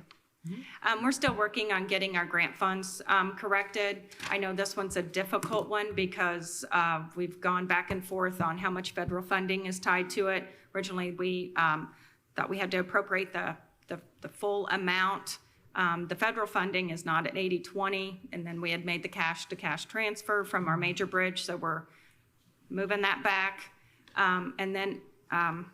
So yeah, that's this step of moving that back to its original source at a later time. I know the final numbers are not done yet with this project on what we will receive from NDOT. It does go to letting next week. And I know there was $1 million added in December to this project, so the numbers will change, but this will keep us going forward on getting it corrected. But it's just a changing by the day sometimes with these projects. Okay. Questions, comments from counselors? Hearing none. How about comments from the public? Please come forward or raise your hand on Teams. Seeing none, we'll ask for a roll call vote. Counselor Wiltz, Yes. Counselor Munson, Yes. Counselor Deckard, Yes. Counselor Crossley, Yes. Counselor McKim, Yes. Counselor Hawk, Counselor Iverson. Yes. Motion passed unanimous. All right, that takes us to item E. Council, I move to approve the Highways request of de-appropriation in Fund 8169-0000 Fullerton Pike Phase 3 in the amount of $12,466,791.42 in the services category. Second. Okay, Ms. Rich. Again, this funding has multiple funding sources, including major bridge fund, a major bridge bond, and then we also have federal dollars tied to this that I feel will change in the next upcoming weeks. So we're de-appropriating these amounts to get them back down to what the federal funding is at this point. Okay, thank you. Questions, comments from counselors? Counselor Iverson. So related to Fullerton Pike Phase 3, I know one of the times that you've came, I think it was in December, we had talked about doing some email blasts out to the public. And I know you've also launched an email for questions. How's that going, that communication to the public? So there hasn't been a whole lot right now because we don't have a lot to report until we open bids on January 18th. At that point, we'll know if the project is awardable, and that'll probably be more on Monroe County's decision on what we have allocated for that, since it's at this point, say 90% funded by local funds. So if it is awardable to a contractor, then we will start setting up to where we can address issues that the public might have, start giving them updates after we start working with a pre-construction meeting with the contractor that receives that award. Great. Well, it's good to get out ahead of it. Yeah. Yeah. Okay. Other comments or questions from counselors? Seeing none, let's move to public comments on this item. Come forward or raise your hand on Teams. I have a public comment. Yes, Kathy Smith. I own 2 homes that back up to Fullerton Pike that I built a long time ago. I've been living there a long time, and I will tell you that it used to be a very, very dangerous intersection. We had people killed. We had a babysitter killed and that came to babysit in our neighborhood. We've had lots of terrible car accidents back when it was 37. And I'm a bike rider. I love that's very important to me.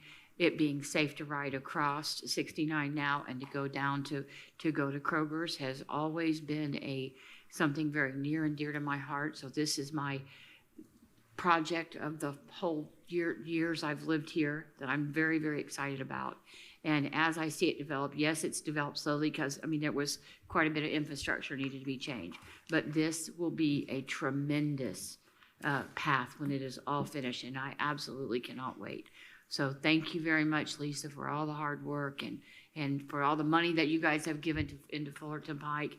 It is really going to be a southern gateway to the town. I'm just so excited about it. All right, thank you very much, Auditor Smith.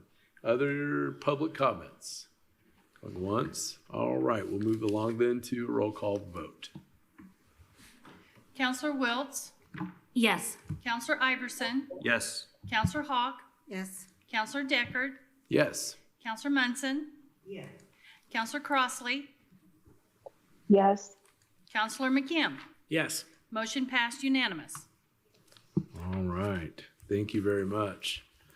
Thank you, Ms. Ridge. Thank you, Mr. Turner. Thanks for waiting. Let's go on to item number 10 with the clerk's office. Our clerk is here, Nicole Brown.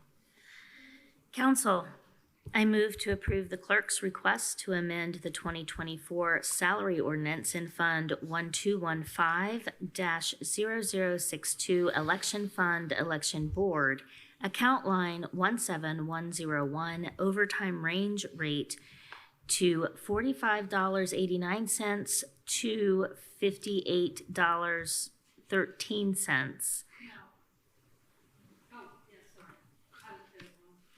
Second. With an effective date of December 3rd, 2023. Sorry. Second. And we've got a couple seconds, couple firsts. All right, got a motion. Clerk Brown, welcome.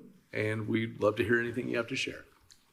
Good evening, members of the council. Happy New Year. Congratulations, Mr. President. Congratulations, Madam President Tempore. And thank you for having me this evening. I don't want to stand in the way of recess. I am hopeful to just clear this up quickly. This is a misunderstanding. I'm very grateful for the reclassification of the election supervisor role.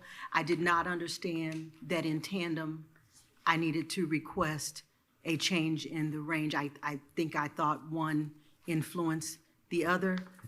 So this is a simple misunderstanding on my part. I am not asking for additional appropriations. I am simply asking that the rate be made to match the salary per the reclassification request last month. Thank you. Thank you very much, Madam Clerk. Do we have questions or comments from counselors?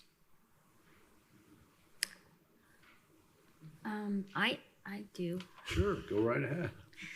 So this, and I think I don't think it was just your mistake. I think we all sort of approved a higher compensation for this position, and it didn't occur to me that it would be accompanied by an overtime rate, which begs the question about the status of this position. So this position is currently non-exempt. Am I correct in that? And therefore qualifies for overtime. Yes. But we've placed that position's compensation at a level that's much higher and typically in line with a higher classification. I'm curious about the need perhaps to do an evaluation to see if that person is exempt or non-exempt. I've seen similar reclassifications where the person earns overtime, and since this one was not, I mean, you very generously increased the rate, and thank you very much, but compared to what is being asked of the person in that role, particularly this year, that overtime, at least with everything that we would ask, would put the incumbent closer to what they would kind of make, not in the same range, because project managers and people with project management experience make 6-figure salaries. But this at least gives me a fighting chance to retain a person of talent and quality and have something to offer them for the increased work during the election cycles. Okay, Councilor McKim. I wanted to address Councilor Wiltz's question directly, and that is that the position description has already been reviewed by WIS for exempt status. We passed that same position description without a single change in the word. All we did is we bumped the salary up. We didn't change so it's already been reviewed for exempt status, and it was found to be non-exempt. We passed that. All we did is tied the salary. We made it an SO and tied the salary to a higher position, but we didn't change the position description. So I think, if I may, Please. my thought on that then is to ask our attorney if there was a reason, if there's a reason that maybe the SO categorization compels us to look at it again.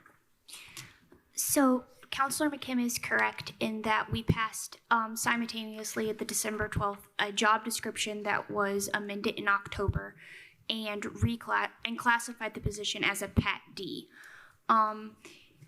There is a process that WIS has where you can request a review of the position's exempt versus non-exempt status that is a little bit more detailed than what they went through with the job description. One of the things they will look at is what is the primary job duty within that job description. So what they'll do is like, what percentage of your time do you do this job duty? And then that can guide whether it's exempt or non-exempt. And I don't know that they did that detailed inquiry when it was a comment C, but it is possible to request them to do that. It's a fairly quick process because I know that it will take some cooperation from council office and the clerk's office. We just did this process with the jail's captains. It's literally a 2-page survey, and then if they have any follow-up questions, we just address them. But their follow-up questions was an email, so it was a fairly quick process to get them the information that they needed. Okay, Councilor McKim. But if we were to do that, there's no reason why we would need to postpone this particular action, is there? Correct. I think right now, because of the classification as a Pat D in the higher, we need to make the overtime range match. But you could do that and then also request the WIST exemption if that's the will of the council. Counselor Wiltz. I just want to indicate, I of course will support this. It does need to happen. And I should have said that before I asked my question, but my head gets ahead of me sometimes. I do think though, I mean, would your office be supportive of if, you know, of looking at this exempt, non-exempt issue? I cannot say that I have favorable hope, expectation, or anything that it would work out. What it feels like as I sit here and listen is that you giveth with one hand, take away with the other. A person in that role is asked so much. It is already woefully underpaid compared to what we ask, which is why we haven't been able to get anybody who, once they read a job description, to want to take the role. So, I mean, if you're waiting for me to jump up and down and say, please take the overtime away from this person, I can't do that. I can't do that and look a person in the eye and say, thank you for all you do, appreciate your service. I appreciate that's a bad position for you to be in anyway. I mean, you want your employees to be well compensated, and I totally get that. I guess I just want it to be reflective, and it just sparked. I should finish my sentence. Reflective of what the job does, and if this wasn't fully considered, and then we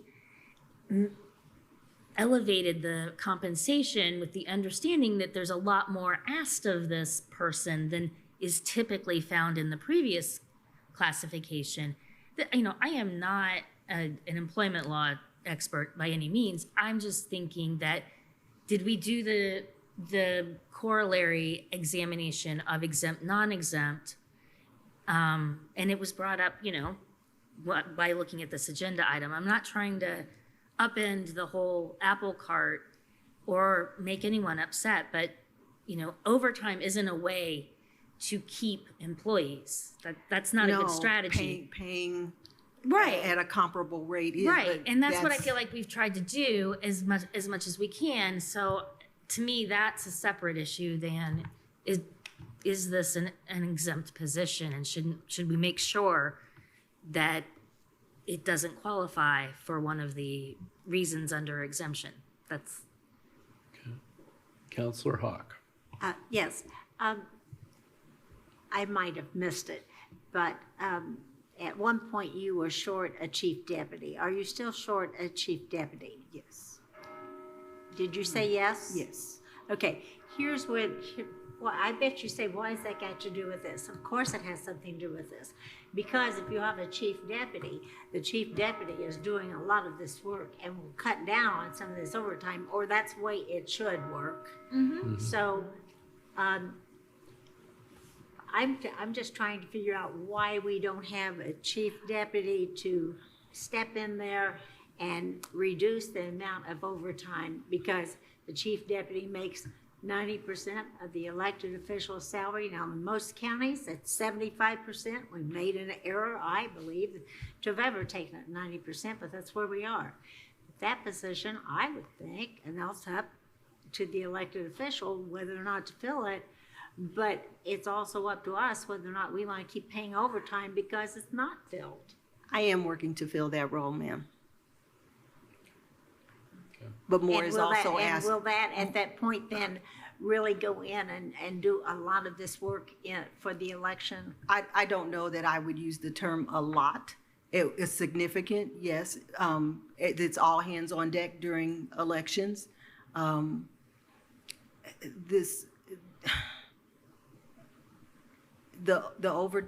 The chief deputy does not earn overtime, as you know, and is not eligible. But the hours, the man hours that are put into running elections, to say do more for less is an insult to anybody in that role. I just want to make it clear. I understand that there's no overtime paid to the elected official or the chief deputy. But that's also the two people who should be doing a lot of this work so that there is not this kind of overtime. And so And I want to remind the council, we had a rule in the past and we need to get back to it. We need to have a fiscal impact statement before we start moving forward on, in other words, we didn't take in consideration the kind of overtime. Was it going to include overtime? How much was that going to be? So those are things, those are my thoughts on the subject. Elections are getting harder. They are getting more difficult. And what we ask of people, the mandates and standards and legislative, it is requiring more and we are paying less. I obviously have made my statement. This was a simple misunderstanding. Otherwise I would have asked in tandem and I would not be here with you this evening. Whether it's myself or the next clerk, if the overtime were taken away, I believe that would create a hardship for the office. One thing in moments like this, I think it's important to reflect on is that all these positions are works in progress. And this position particularly, we've done a lot of work in the progress. The clerk has made some really important comments here. Counselors have raised their concern, but the question we have before us tonight is this original motion. And is there any other further comments on that? Because I'd like to see us dispense with that. I think we've got some things that we've taken in. Michelle? I just wanted to let you guys know that all of the Pat D positions that the county has in our salary ordinance are exempt. So this would be the only Pat D that's not non-exempt. Just throwing it out there. Yeah. So This is not a Pat D. This is an SO that is compensated Right. as a Pat D. With the But the same, Right. same, Compensation. right, compensation. So but if you're comparing, Yeah. right. Okay. So we've got the present question before us. Any other comments from council? I'm going to throw this then out to the public for any comment they might have. Raise your hand on Teams or come forward in the Nat U Hill room. Seeing none, we'll go ahead to a roll call vote. Counselor Hawk, Well, I didn't vote on this to begin with in favor of it, so I'm gonna say no. Counselor Iverson, Yes. Counselor Wiltz, Yes. Counselor Munson. Yes. Counselor McKim, Yes. Counselor Crossley, Yes. Counselor Deckard. Yes. Motion passed 6-1. Okay. We are going to, thank you, Madam Clerk, for waiting. And we are at this point going to take a 10-minute recess. We will be back at 7:15 p.m. sharp to dispense with the rest of our agenda. And we've got folks here still waiting. So everybody move quick and I'll see you in 10. Thank you very much. Recess. All right, I'm going to call us back to order so we can resume our agenda. We are at item 11, bad English, 11, with the Health Department, Ms. Kelly, who's graciously waited here a long time tonight. Okay, council, due to a Scrivener's error, the total appropriation amount requested is slightly different than reflected in the agenda. And different than what was advertised. Wait, the amount was advertised correctly. Okay. $58,484.01 is what it should be. So I move to approve the Health Department's request for additional appropriations in Fund 1161-0000, Local Public Health Services, in the amount of $21,179.03 in the personnel category, $5,303.98 in the supplies category, and $32,000 in the services category, for a total appropriation of $58,484.01. All right. Got a motion and a second. Ms. Kelly, thank you again for waiting. And what can you tell us? Yes, of course.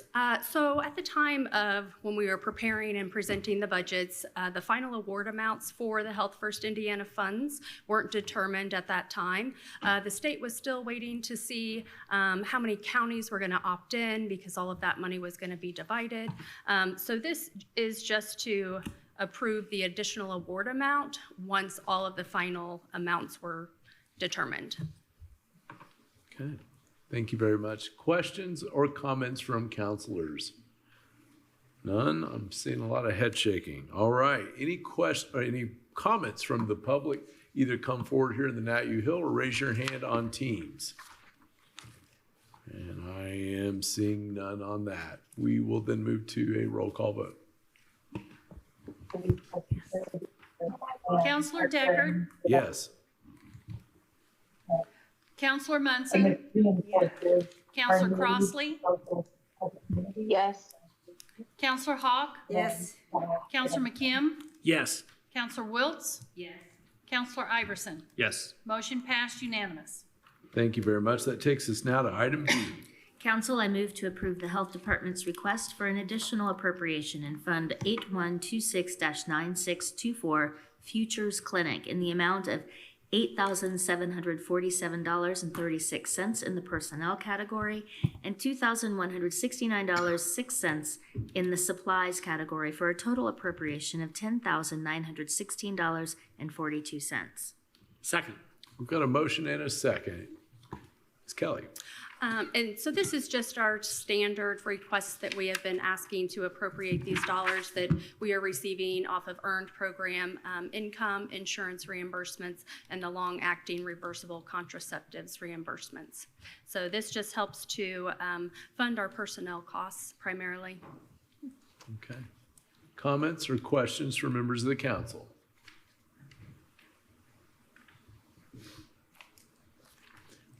I am not seeing any, so we will move to public comments. If you have a public comment, please raise your hand on Teams or come forward in the Nat U Hill. All right, I'm not seeing any, so we will go ahead and ask for a roll call vote.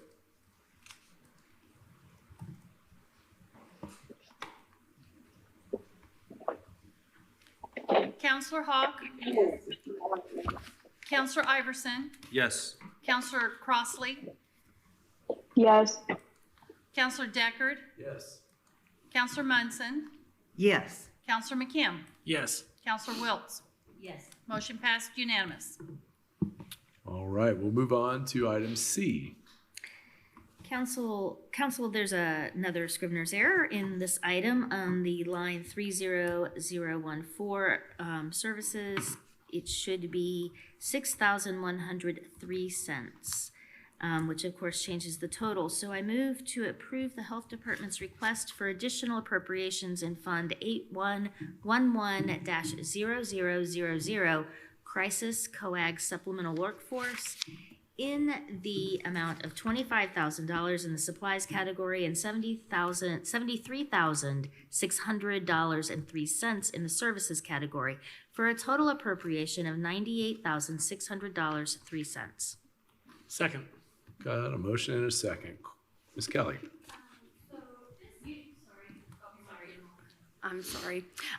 So this is just to appropriate remaining funds from year one of the grant award. So that was around 3 years ago. Not really sure. We just discovered that we need to actually appropriate these funds. The plan is to begin using these first in 2024 and then move on to the other grant award dollars that we still have remaining. Okay. Questions, comments from council? I'm not seeing any. Okay, let's move to public comment. Those in the public wishing to make a comment, come forward to the Nat U Hill or raise your hand on Teams. And I'm not seeing anyone, so we will go to a roll call vote. Oh, wait a minute, Ms. Gregory, sorry. Just a quick question, if I may. Did you get approval from the granting agency to use the funds outside of the term? Yes, so I do have an email, and from my Perfect. understanding, that was submitted. So we don't have to return these funds as long as we're staying within, of course, the grant guidelines. Awesome. Thank you. All right. So public comment, not seeing any. We will go to a roll call vote.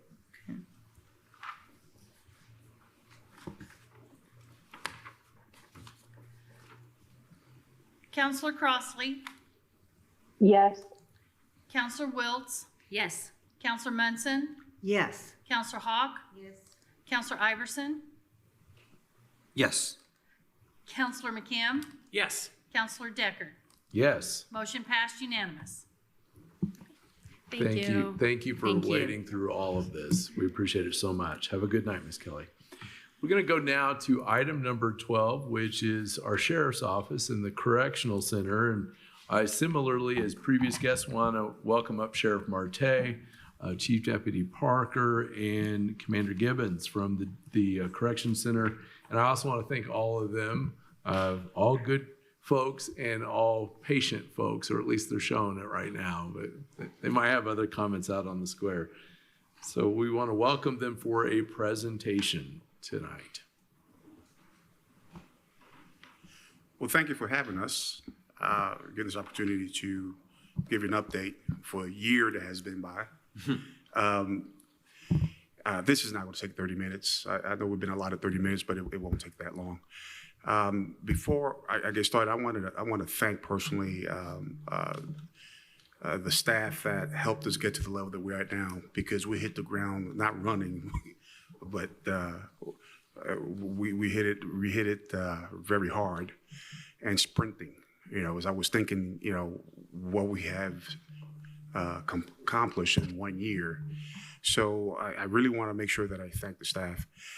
Also, I really appreciate this opportunity to inform the public what we have done in that short period of time, you know, because they have been supportive as this council has been as well.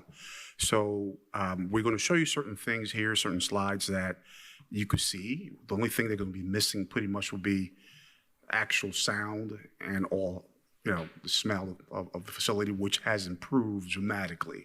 Okay, it really has. Because our main goal was to actually, when we saw and took an inventory of what we were facing, was to actually clean and clean and clean, and then now maintain and sanitize. So that has really helped the morale of that place for everyone, okay, for the staff and for the residents there as well. So right now, we're in the process just of maintaining what we achieved. We take pride in thinking outside the box and try to be proactive as well. So that's one of the things that we want to try to do now for this year. But with that being said, I'll pass on the actual microphone to the chief, and then we'll start with the presentation with the PowerPoints. New microphones and everything. Real quickly here, before I pass this over to Kyle, as the sheriff said, when we walked into the current situation that was present there, January 1st of last year, we knew we kind of had a formidable task ahead of us, but it became apparent to us it wasn't just the facility. There were other issues that we needed to address. And those came more of like a cultural change, if you will. So what we have been showing the council, the commissioners, and the public heretofore has been much more of the physical plant there, the part that you see, the part that you hear, the part that you smell. So tonight we want to divert a little bit from that. There's going to be some of that because there's some gains that we have made in that arena that I think are noteworthy. But what we also want to show you is we have put a tremendous amount of effort here in the last, I'm going to say, it's been ongoing, but we've really swung that focus maybe in the last 5 to 4 months to the staff and our inmate population and how we improve those relationships so that conflict, the things that are happening in that facility can become more civil and less us versus them. And I think what you're going to see here are going to be some pretty surprising results. We've done many, many different things to move towards that end goal. And you're going to see some photographs here, and I want to give you a disclaimer up front that you're going to see some residents of the facility here at these photographs. And we went around and we talked to them. We told them we were going to come here and talk to you folks and make a public presentation. We said we'd like to show some photos. And each one of these people, if you see their face, they have agreed in writing to be in this presentation. And I thought, when we first started doing this, I thought, well, we may not be able to do that. But they were actually very excited to be part of this. And you're going to see some photos of what they have done to improve their own condition. And when they improve their own condition, they improve their own mental health, and they're able to take accountability, maybe for the first time in their lives, and they're able to be proud of what they've accomplished because we have done that in concert with them. So I think you're going to be really maybe surprised and pleased at when you see that aspect of the change that we're trying to make in this facility. So with that, I'm going to let Kyle start ringing through this thing here, and he'll, if he gets his voice back, he can provide some narrative to you. Well, we're going to share the screen here. As soon as we can get that up. I think TSD, they're looking to share screen down here.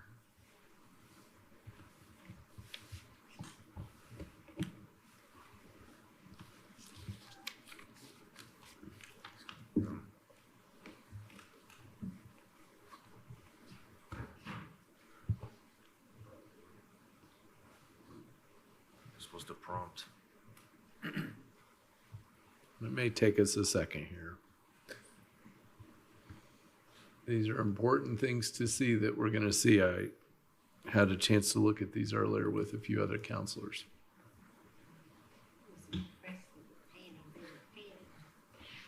Yeah.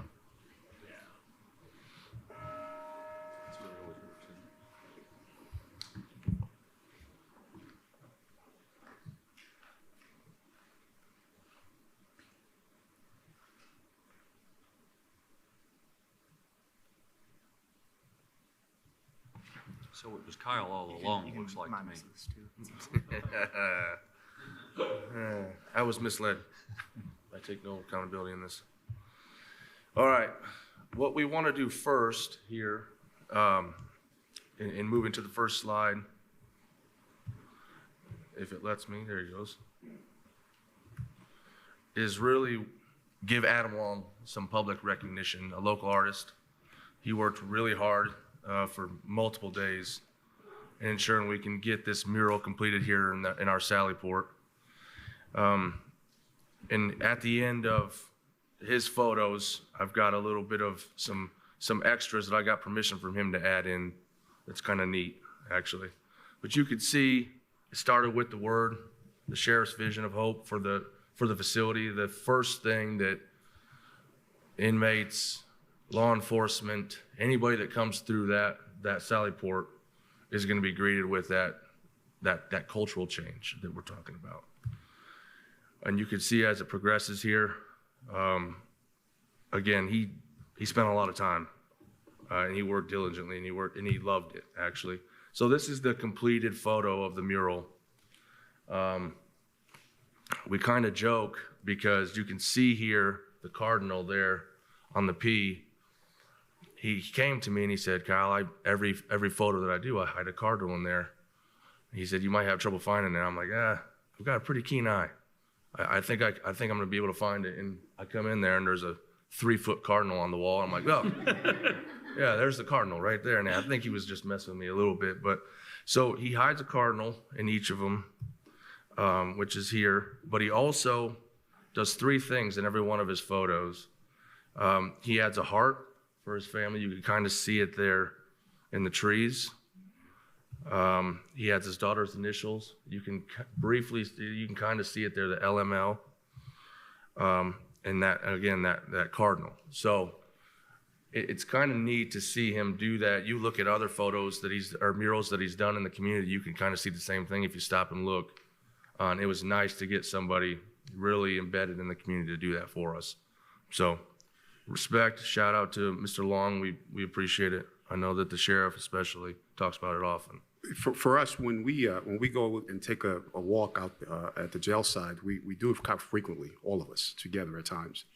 And when you see people at the very lowest, and they need something, we just don't know what it is at that given time. So we put our heads together. We thought, hey, as soon as they walk into that establishment, let's try to change, plant a little seed and change the way they see certain things, you know. So we made the salad bowl a whole lot brighter.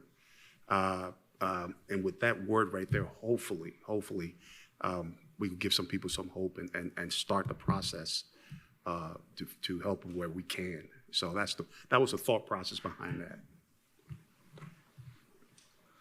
We wanted to give, we talked to the commissioners about the roof in one of our previous updates. We wanted to give you guys an update. This is kind of what we were faced with. I know that Ms. Crossley talks to us quite often about how that was going, and she stayed in tune with that. It's looking completely different now, as you can see.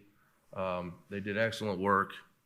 It's well maintained. We've not had any issues so far. Hopefully, at least in terms of the roof leaks, that's been remedied. Yeah, that's been quite a uphill for us on that. But I have to say, you know, the commissioners did push on this as well to try to get this accomplished. And so we've got some before and after photos. Really just speaking to what the sheriff was talking about earlier on. Just the difference in the facility itself. You can kind of see in this photo specifically just how dark it was. And when you don't have sunlight, especially on the first floor there on the interior of the building, that changes everything. That changes the mentality of the people that are housed there, mentality of the people that are working there, mentality of the program people that come in and work with our inmate population. So it's well, no pun intended, it's night and day from where we came from and where we're looking to continue to go. Again, some more photos here of the living arrangements. Now, in here, this is another thing the commissioners worked with us on. This is a photo of the downstairs control room. This is all the insides of how we operate our computer systems. So when we took this apart, when we started moving things around so that we can just improve the space itself to operate a little easier, we actually found a dead mouse in here. We found, you can kind of see that green extension cord. TSD didn't even know this existed because they did not put it in. That was a random extension cord ran to another outlet, which is obviously an issue when it's all covered by dust and dander and all of those things. So when we showed the commissioners this picture, they worked pretty quick and ensured we got that fixed up. So another kudos to them. This photo here, when the sheriff, when we came in early January, and we talked about how quickly we needed to move in sanitizing the facility, anytime that we moved something in our facility, this is what we found underneath. And as you know, in your homes, you would never let it get to this. And again, we didn't have the chance to sit back and wait to get it done. When we started unearthing this and seeing these things, we knew we had to move a little bit faster. So This, just to put that in perspective, that's where a shelf sat. So if you imagine there was a box shelf there, and we all do spring cleaning at our residences. Well, I think you can look at that and try to figure out when the last time spring cleaning was done. But of all the photographs here, it's become my favorite because it just it kind of personifies the state of that entire facility. Because how does that happen where you've got something sitting there and we leave that to that extent, where 30 years goes by before someone thinks about moving and doing some cleanup there, because all of that stuff there, there's dust in there. You just look through that photograph and figure things out. But as air moves, so does this stuff. And when you talk about, we've got an outdated air system there. We all know that. But when you add to it with that type of thing, it just continues to decrease the quality of air there. So it's a perspective photo for me. the nice thing about stuff like this actually is staff, the inmate population, all of us, we see that and we're excited about doing that little bit of extra and keeping it up. So there is some benefits to some of the stuff that we've had to go through in terms of, building and growing as a team. And I'm not just talking about our staff, I'm talking about everybody that's inside that facility. This photo here is the ceiling in the inmate worker dorm. We had some issues with, we recalled this in our January PowerPoint. ASI and the commissioners have, I believe we've found a remedy to this. We simply put this in here as really just an appreciation to the commissioners for continuing to move forward and helping us remedy some of these issues. Here is one of our conventional ovens. I'll bounce back and forth here. It's a dual oven. One is a steamer and one is a standard conventional oven. We typically use those for larger meals, and when you have 240 inmates, every meal's large. But for a month now, well, around Thanksgiving actually is when that went out, conveniently enough. Around Thanksgiving, this top portion, it went out. And as soon as I brought that, I made contact with Miss Purdy. As soon as I contacted her, she was already, give me a quote. Let us look at how much it's going to cost, how quickly we can do it. So it's another thing that we had an issue with that we believe is in the process of being resolved as well. This dryer is one of our dryers that have been down for years. I don't remember how many years it is now, but this is one of the dryers that was directly underneath the roof leak that we could not fix or replace because we didn't want it to just be ruined. This is another thing that I spoke to Ms. Purdy about, and she was working on ensuring that I get a quote and everything to get that fixed. These are some photos of the facility itself. There is no side-by-side comparison specifically here, but you can kind of see where we're going. We're ensuring that not only is it sanitized and cleaned up, but that sheen that you see on the floor allows us to sweep and mop that routinely, literally 15 to 20 times a day. We have inmate workers that work on this is our 4th floor. They are nonstop cleaning. They're continuously moving, wiping down handles. They're replenishing toilet paper and paper towel and ensuring that we can operate a certain way. And when you have a clean facility, it's much easier to keep it up. So, on this particular photograph and the photographs regarding the floors, what we found is, and we've talked to you many times about the odor of that facility. And what we found is once we completed this and we were able to, we kind of ground up the crud on the bottom, then we were able to place this down, and now we're able to use different cleaning agents. The smell of that facility over about a 3-month period of time has completely changed. That odor that hits you in the face when you walked in the door is no longer present. So we're going to continue moving through the blocks now with this same mentality. And we're really hoping that we're never going to get to hospital level. We're not kidding ourselves there, but we're really hoping that as we continue this, we're going to continue to improve that quality of air here that everybody's subject to when they're working there and living there. Again, here's some more photos. These are the long hallways at the facility. This is, you can see if you look closely that window. This is one of our mental health areas that has 24-hour surveillance. These are people that are experiencing some altered mental status type of things that we need to keep a close eye on for their safety. And you can kind of see how quickly, regardless of what you're trying to do, some people are just experiencing these events. And you have to work with them and help them through it and work through it together. But a former inmate that's no longer with us now shattered that window. And when stuff like that happens, it slows down the entire process of the facility.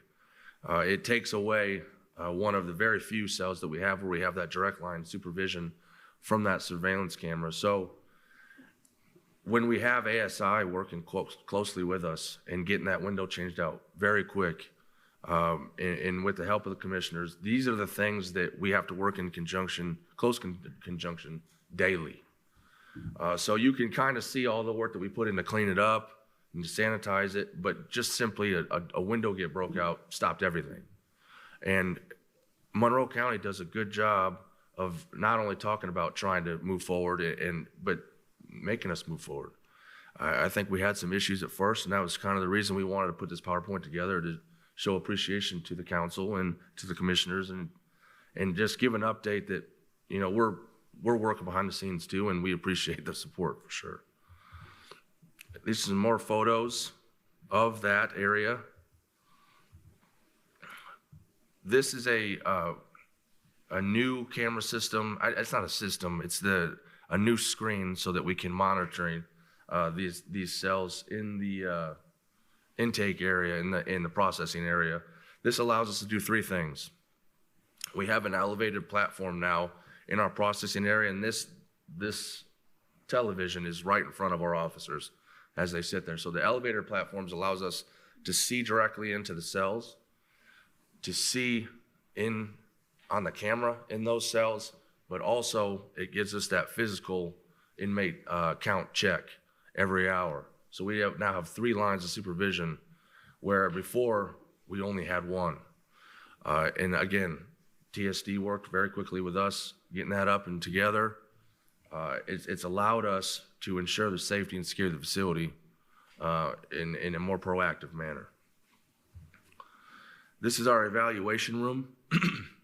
Losing my voice. Every inmate that comes into the facility, they go through a medical and a mental health evaluation.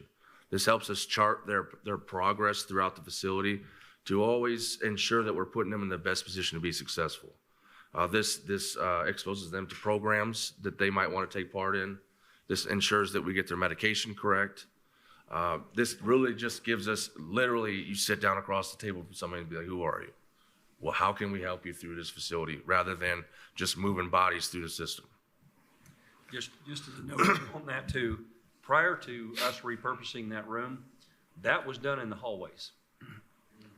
So there was a table or 2 chairs set on one of those hallways, people walking by, one of those hallways that you saw, and that's where they did those. Now we've got this, we've repurposed this room. You can see the softer colors there, some comfortable chairs, and they're able to sit down at the table right across from them and have a conversation. And that can go on now for, you know, an extended period of time, uninterrupted. You know, they're able to close the door. We always got a guard posted outside in case something happens. But that, as far as the mental health part of that goes, that's been a very, very big step for us to be able to have more one-on-one attention with the folks, where they're able to look directly in the eye and not have all these distractions of people walking by and things. That's what I'm referring to, where we want to be proactive and think outside the box. That was part of it right there. It's crucial that people feel comfortable to talk to you. And in the hallway, you just can't do that. So when we put our minds together and Kyle came and said, hey, what do you think about this? I'm thinking, that's great. That's a great idea. Let's move forward. This photo is our locker area. This is really for some programs, for anybody that's coming into our facility, this is their first impression. And the importance of this locker room area is this is where we secure all our valuables, our firearms, all the things that you cannot bring into a facility. This allowed us to track a new key system, which we didn't have before. Just to really, it's another step that we took to ensure the safety and security of the facility itself. These are the flower boxes that we met with the commissioners on. We wanted to make sure you guys got an in-depth look at it. So these boxes we purchased, and when we got there, one of the first things that the sheriff talked about was programs. What are we exposing our inmates to? And as the facility itself is predominantly made up of male inmates. Right now we only have 33 females, and we have 220 inmates total in person in custody. So a lot of our inmate worker staff is made up of males because that's just how we open up those beds throughout the facility. So the sheriff talked to the chief deputy and I, and he really wanted to work on getting our female inmates more access to things like inmate worker program, more programs. And we're going to talk about some of those things moving forward in another update. But you can see that the male inmate workers were excited to work and put something together so that the female inmate workers would have an opportunity to have access to something like that. And you can see talking about what the chief deputy said, the circles are the people that did not wish to be part of the photos. So you'll see some like that. The boxes were constructed, the potty mix was laid out, and Miss Ferris, Nikki, our kitchen facilities coordinator, taught each one of these female inmates that were selected based on how well they were behaving in the facility, how to, pot plants, take care of them, manage them, really nurture life, really. And they loved it. They were upset when the seasons changed and we lost those flowers, obviously. That's part of it. But they're excited about the opportunity to get it started again when the season changes. But you can kind of see here, they took great pride in it. This kind of thing opens us up as a facility, though. When you have this in outdoor rec, I've got to ensure staff now goes back and looks at, anytime we have inmates out there, they have to go back and look at the box, see if anything's been changed, see if anything's been hidden underneath the soil, see if anything's been stirred. Anytime we do stuff like this, we've got extra manpower that I've got to dedicate to it, which the sheriff's never had an issue with. He's always been really understanding of trying to do more, and that's why we're here, and that's kind of just echoing, thinking outside the box. But anytime you have a secure facility, anything you interject and expose yourself to, it opens you up. So we have done in a short time a lot trying to improve not only the staff's well-being and how they go through the facility, but the inmate workers and the inmates themselves as well. This mural is something that the male inmates did at the beginning of the season. And you can kind of see the end product here. But they we gave them liberty for the most part. There were a couple of things that they wanted to draw up there that we had to nix and say no. Yeah, it's not going to happen. Sorry. Guys. Yeah. But you could kind of see, they taped it off. They took great pride in kind of giving their personality to it. And I thought it was pretty cool. And it looks nice at the end result. Here, we wanted to touch real quick on some of the stuff that we've collected, but also open it up to the public and make sure they understand that we're always open to donations. So anytime that, for instance, an inmate left this facility, he was booked into our facility early summer. He had literally a tank top and some shorts, and it's not warm out right now. So he came to us after he'd seen, or somebody told him in one of our prior presentations, that we give those things to inmates when they leave the facility. So as he was getting ready to leave, I was going through on account, and he contacted me himself and said, "Hey, I heard that you offered those things. This is what I have when I came in." And today he left with a jacket, pants, scarf, gloves, shoes, and I think that's awesome. Actually, as a human, being able to make sure that another human that's going out, that's been incarcerated, that has really sometimes they don't have an idea of what they're going out into. At least he's not going to be freezing. And that came to light to us and from the public. The public kept telling us, you're releasing people that have no shoes in the wintertime. And I'm thinking, if that's true, we're changing that. But the public has been very supportive of donating, and we definitely could use some more donations because the word that is getting out, and we are providing more clothing upon their release. However, we can't make them take it sometimes. Sometimes we get turned down, so I want the public to be aware of that as well. But we do have it. We have it organized, and we will provide it. We go into some of the clothes here. We've got shoes, dresses, pants, shorts, undergarments, sweaters. We really have the gauntlet of everything you need. And really, I can with the sheriff. The other day, an inmate absolutely refused, and it was snowing. And he went out in a tank top and sandals, actually, and his underwear. So we could try, but some people are just happy to get out, and they don't want to talk to us anymore because it's in jail. But so here, this is part of a program that we introduced in trying to,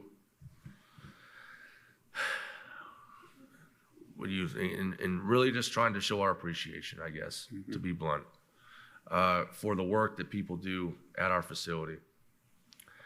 I've got two different photos here, but the importance of it is we have our inmate worker population that we do a lot to make sure they understand that we appreciate they're working for free, they're working of their own free will, but we still appreciate the fact that they cook, clean, launder.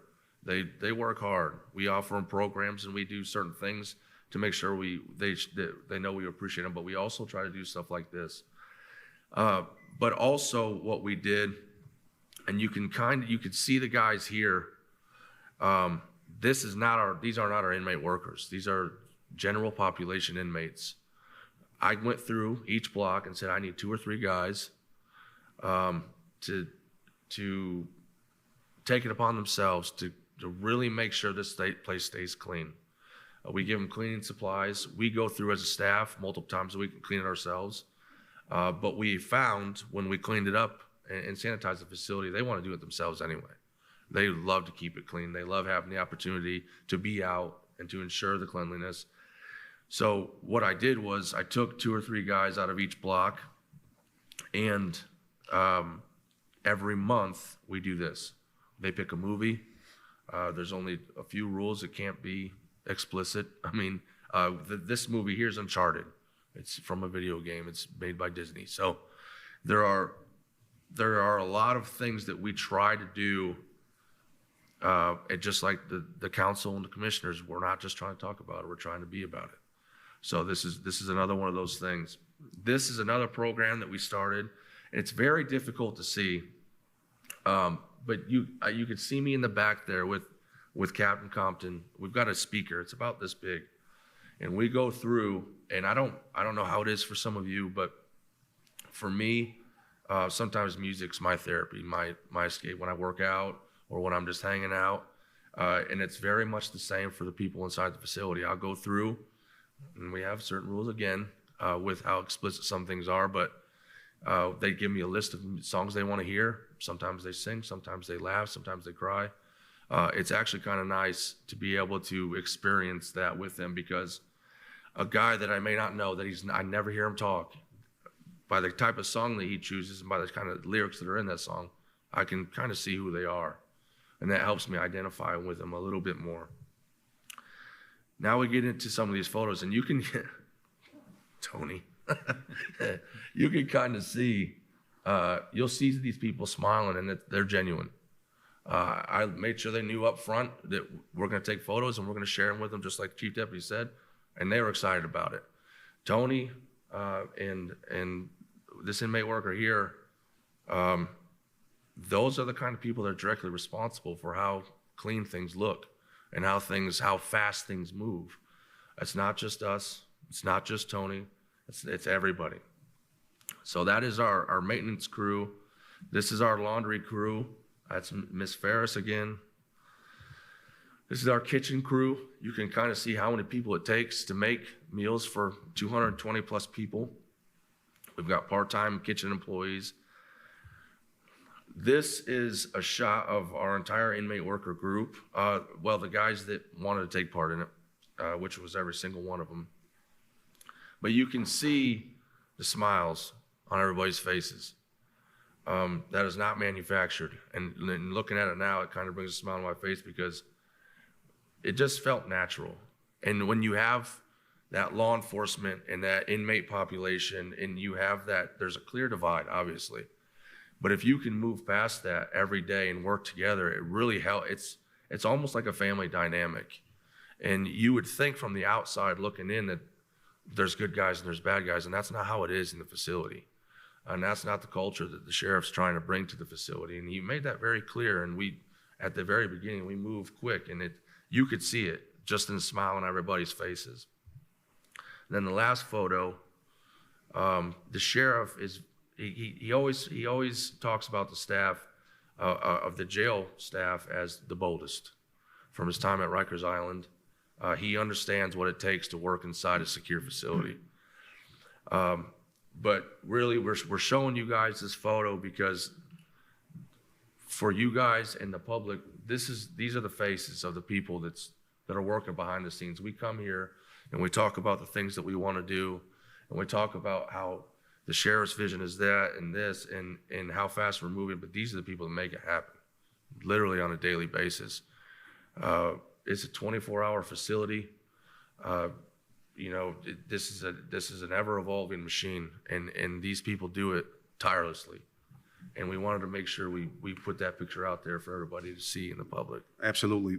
As I mentioned before, we hit the ground sprinting, and we asked so much of these people, so much, and pushed them hard. And when they realized what we were trying to do, as the chief mentioned, change the culture, we couldn't have done it without them. It's just no way. So I'm very appreciative of the team that helped me get to this part. But I also acknowledge that without them, we wouldn't be here right now showing you what we just finished showing you. With that concludes our presentation, our PowerPoint presentation. We'd be happy to answer questions if you do have any questions of us. Thank you very much, Sheriff. I'm going to open this to counselors. We've seen a lot of great things here. Counselor Iverson. I have two questions, and if we could stay on this picture just for a second. You know, at the end of the year, we worked together to make sure that the salaries were in line with what was, bargained and everything. How are we doing on staff in the jail? Right now, we're fully staffed. Seriously? Somebody said something today. He couldn't believe that we were fully staffed because it's been a long time coming, I think. And it's clear, and I got to be honest with you, very quickly when I came in and I started talking to staff about how we can improve things, how we can work together, the raise that they received at the beginning of the year is retaining these people. Us coming in and cleaning things is retaining these people. Everything that we're doing at every level is what's making these people want to stay here and work for us. They're proud, and they can pay their bills. So that's a huge plus at any job, obviously. And I believe Kyle mentioned before that some people that have left, some of them have come Prior back. to our arrival, yep. Let me add just a little bit of that. Not only are we fully staffed, we have been for, a couple months now. We've got a waiting list. Good. So We're it's maxed out on yeah, part-time as well. Yeah, we've got part-time employees. So from what we walked into, I think with 14 vacancies maybe, to where we're sitting now, where we can look down and go, okay, we've got people waiting in the wings if something happens, and it does. But we've held that. It's not so much getting there; it's are you able to maintain it, and that's the important part. And we're going on to about 2 months now, being fully staffed with a waiting list. So that's huge. And part of that is when we talk about retaining employees, if you're running a good jail, a proper jail with good training, and quality employees, law enforcement agencies are going to hire them. We've had 6 people get hired by law enforcement agencies just since January. And some of that goes to show that even before our arrival, the work that the Monroe County, Sheriff's Office was in conjunction with council and the commissioners, that it's clear that we've got quality employees coming out of here. And these people want to stay. I've got 3 people now that have turned down law enforcement positions to stay in the jail, and that does not happen in jails. I want to add one other thing too, because it falls right in line with what Councilor Iverson said. If you remember when we came earlier last year, we were having trouble getting off the launch pad. And we came to this body and we talked to you about that. And I'm going to say this, and it'll sound like I'm maybe sucking up to you a little bit, but this is a true statement. That's that additional appropriation that you all allowed us to partake in got us off the launch pad. And once we were able to get off the launch pad, it rolled. So, people have asked me, there's several reasons, and 7 of them are sitting right here, because that's what got us off the launch pad. And I can't say that enough, because we were able to get the equipment, we got rolling on that, we were able to put together the inmate crews that you see here, we got our maintenance guy, and once we got those resources, I mean, we couldn't even put together an inmate worker crew because we didn't have the equipment. We didn't have the equipment because we didn't have the money. We didn't have the maintenance guy to run them. So all of it was all kind of waiting in line. And once we did that, it's been, I wouldn't say smooth sailing, but it's been open water sailing. We've run into a few storms here, but that's going to happen. But that's what we're for. But I can't express our appreciation to you enough for loading us up with some rocket fuel and letting us get off the pad. So Good, thank you. Other counselors, comments, questions? Counselor Munson. So I would like to comment that I've appreciated working with you over some challenging times at the beginning of last year, and seeing the incredible progress that you have made and the change in culture, I don't know what else to call it, that has taken place in your department. And I know it is the change in leadership. And so it takes all of us working together to get results. And I want to thank you for all that you've been doing in this last year. It's a big achievement, and it's great that you are showing Monroe County residents what you have accomplished. And this is their jail, and they can be proud of you all and of what you have done. So thank you. Thank you. Thank you, Counselor Munson. Counselor Crossley. Oh, can you hear me okay? We can. Okay, yay. So I just wanted to echo what Counselor Munson said as one of the liaisons for the jail, or now former liaison for the jail and the sheriff's office. I just want to say what a difference a year makes. So almost a year ago, you made your presentation, and I remember Chief Deputy Parker going through and having a bag full of unknowns that was presented to us. And from there, that opened the Pandora's box to what had been lacking and what can be improved. And I know the sheriff really, really invested his time and efforts, as well as his rest of his administration, to continue to move and push and prod even others when sometimes it just seems really difficult. And so it's all about us working together, being more collaborative together. I've met so many constituents and just people out and about, whether I'm at a basketball game or just out and about, that say, my stance on jail and incarceration. However, I will tell you, people that I know that I've been in and have come out have said that there is a culture change and in that jail.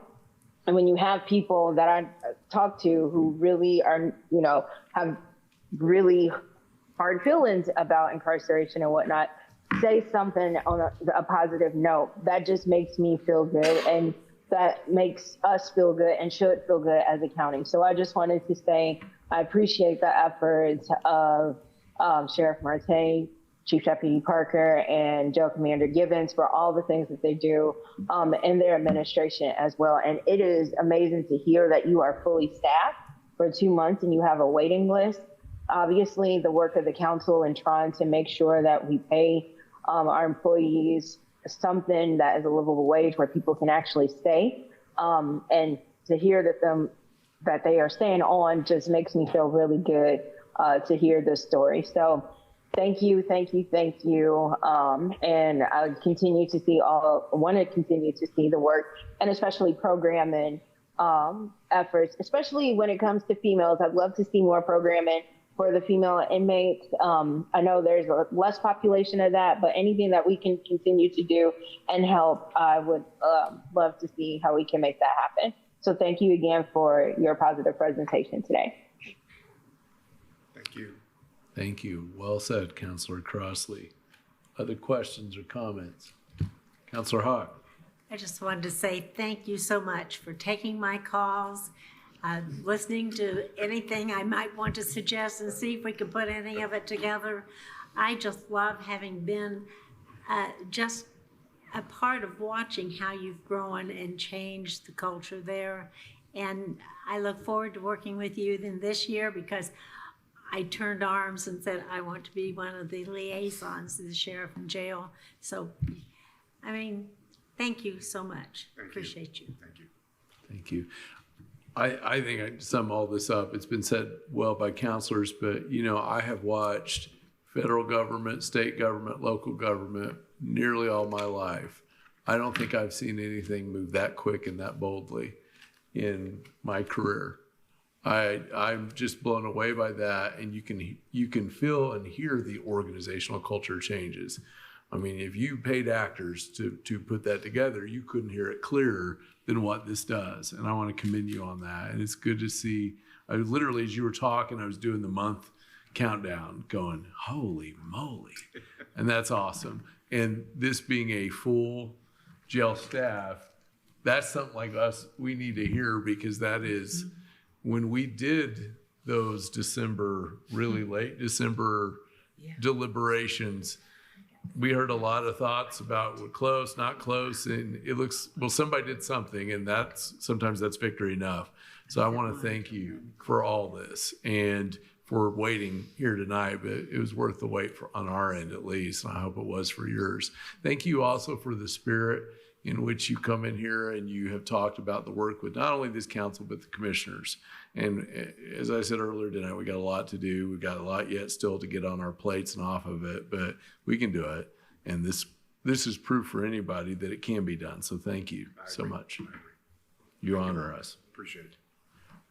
All right. Well, with that, I think I'm lost. It's item 13, correct? Yep. All right. Item 13, this is the legal department with Jeff Cockrell or someone playing the part of Jeff Cockrell. This item actually is related to the jail as well. I'm not sure who's. Yes. Molly. So we may give a second while Ms. Turner King.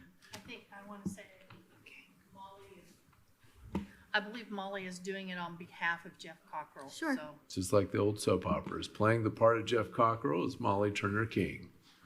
It'll work. Correct. Ms. Turner King, do you want to, well, Pro Tem needs to read a motion, sorry. Oh, that's me.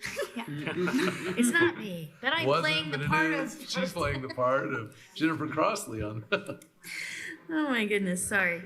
Council, I move to approve the request to amend the 2024 salary ordinance, jail/correctional center grids as follows.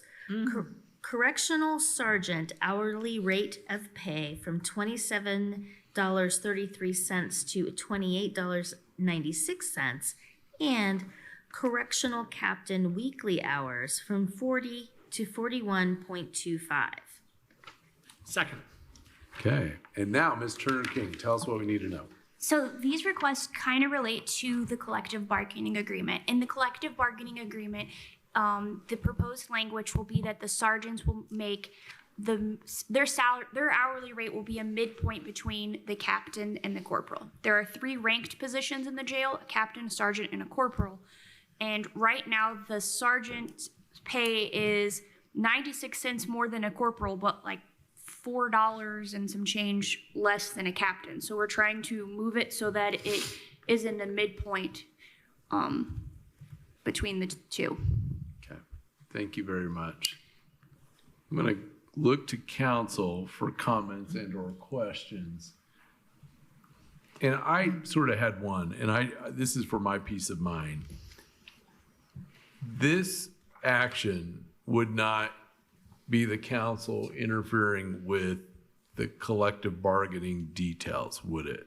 I want to make sure we're not doing something there that maybe we shouldn't. I don't think so, because this is what the collective bargaining agreement wants, and so we kind of need to know if the council is willing to support that request so we can move forward with the collective bargaining agreement. And it reflects sentiment of all sides in that collective bargaining. Is that correct? It was proposed by the representatives of the unit, so I'm led to believe that is what the unit would want. Okay.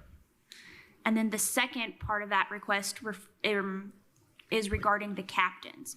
So currently the salary ordinance classifies the captains as 40-hour-a-week employees. However, in practicality, they're working 41.25 hours.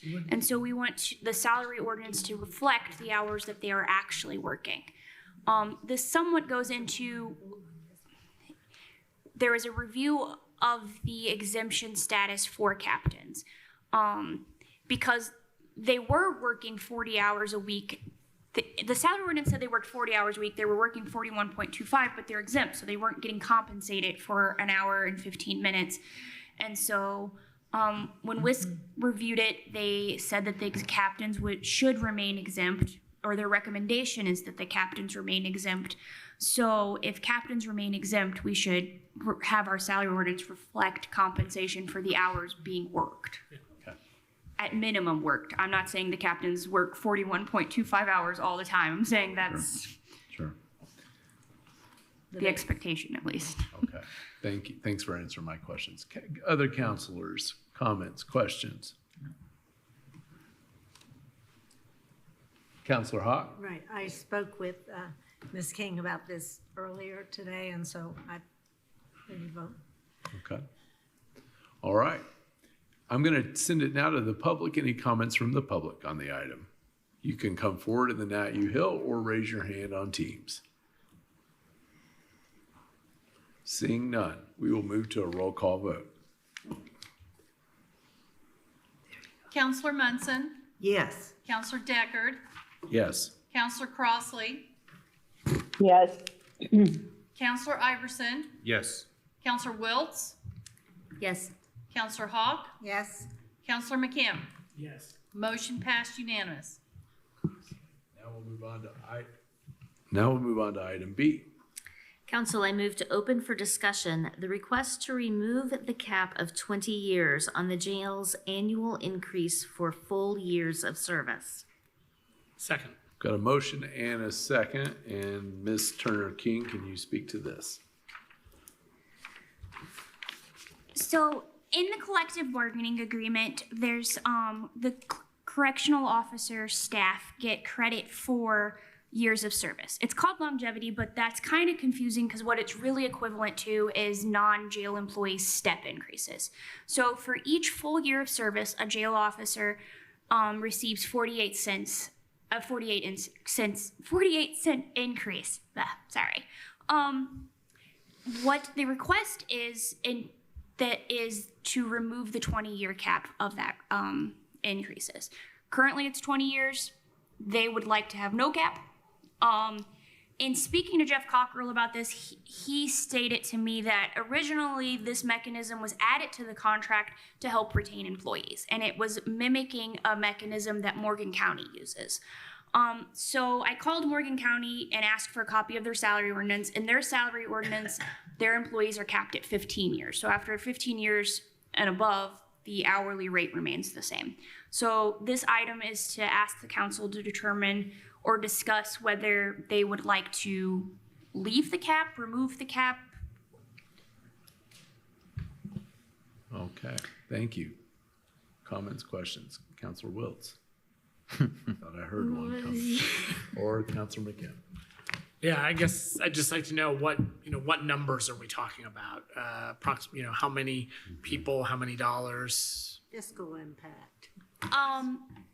When I looked to see how many jail officers had more than 8 years or more than 20 years of experience, it was 8 individuals. But it matters how many years, not just just the total number above 20. The highest was like 26, right? I think the highest was 26. We've got a range of 8 different individuals with varying. Correct. So, sorry. Well, I had Counselor Hawk, and then I'll come right to you. There was something that you sent to us with a chart comparing it to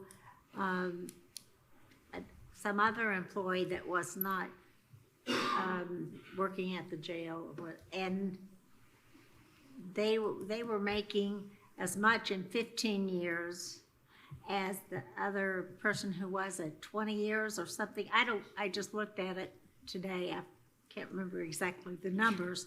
Correct. Do you want to? I can talk about that. I asked Employee Services to compare perf contributions for a jail employee and a non-jail employee, in essence. And what they could find, they tried to find someone whose salary was relatively the same. So what they found was an individual who is an LTCD and who's worked for the county for 32 years. And because of the way other county employees receive their step increases, that employee at 32 years gets roughly $358 for biweekly contributions. And then a jail employee with 21 years of experience gets about $407 of perf contributions. So the jail employee with less years of service was getting more of a perf contribution. And that happens because jail employees get that 48 cents increase annually, where non-jail employees, you get an increase at your first year, and then your salary remains the same until the 3rd year, and then it increases, and it remains the same until the 8-year increase. So you're not seeing that annual increase to have your perf contributions go up annually. Counselor Wiltz.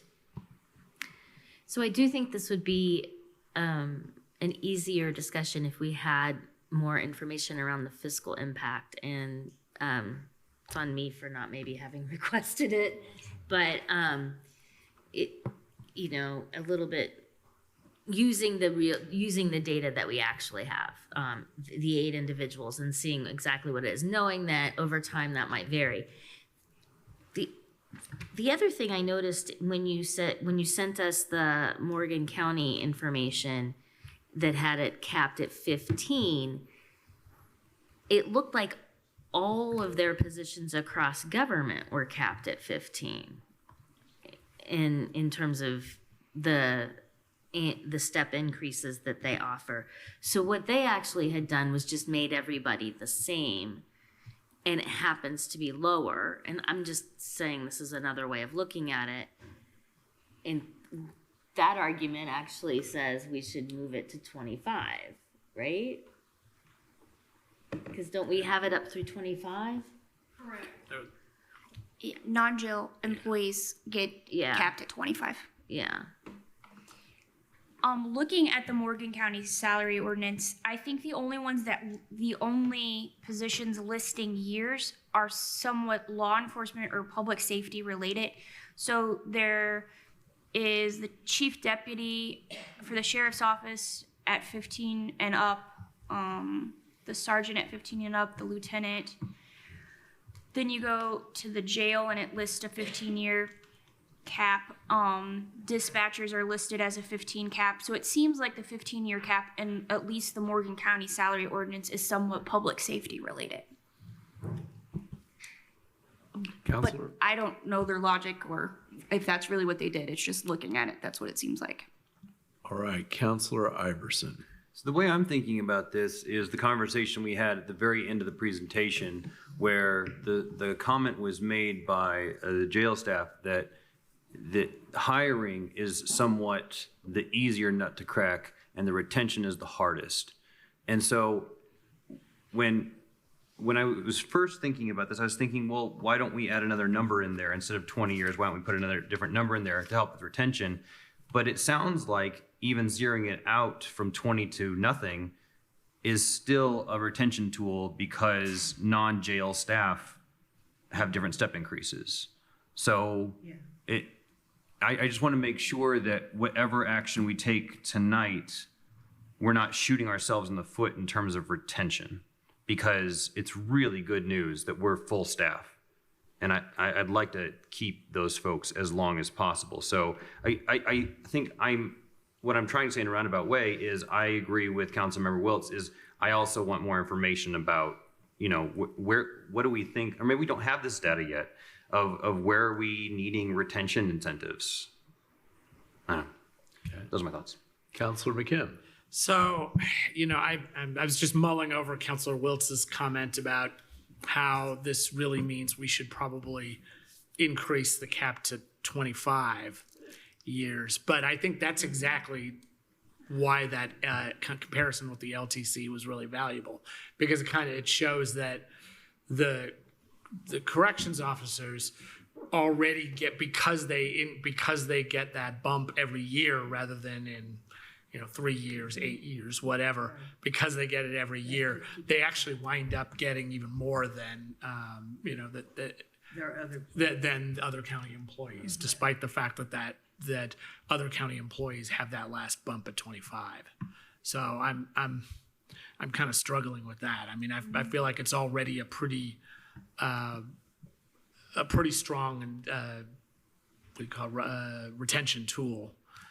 As it is, but I guess I'm open to it, but I would like to see the actual numbers like everybody else. And I've heard that, and I'll come to you, Councilor Hawk, in just a second. I'm hearing a theme that we are looking to get this right and not do it wrong and get a little bit more data before we make a decision. Is that kind of a sense here? Mm-hmm. Councilor Hawk, do you want to add to that? Right, and perhaps enough time for maybe the staff and other people who are negotiating would hear some of these numbers as well, because it appeared that they thought that there were people that were asking for this, thought that that's what was happening in Morgan County, so they wanted what was going on in Morgan County, and it appears that's not the case. And if they saw that another employee who wasn't a jail staff employee had to work a lot more years and not make as much money in total because of the way it's increased. So I'm just thinking more time needs to be looked at, more eyes look at it, and sure. Chief Deputy Parker, you want to add to this discussion?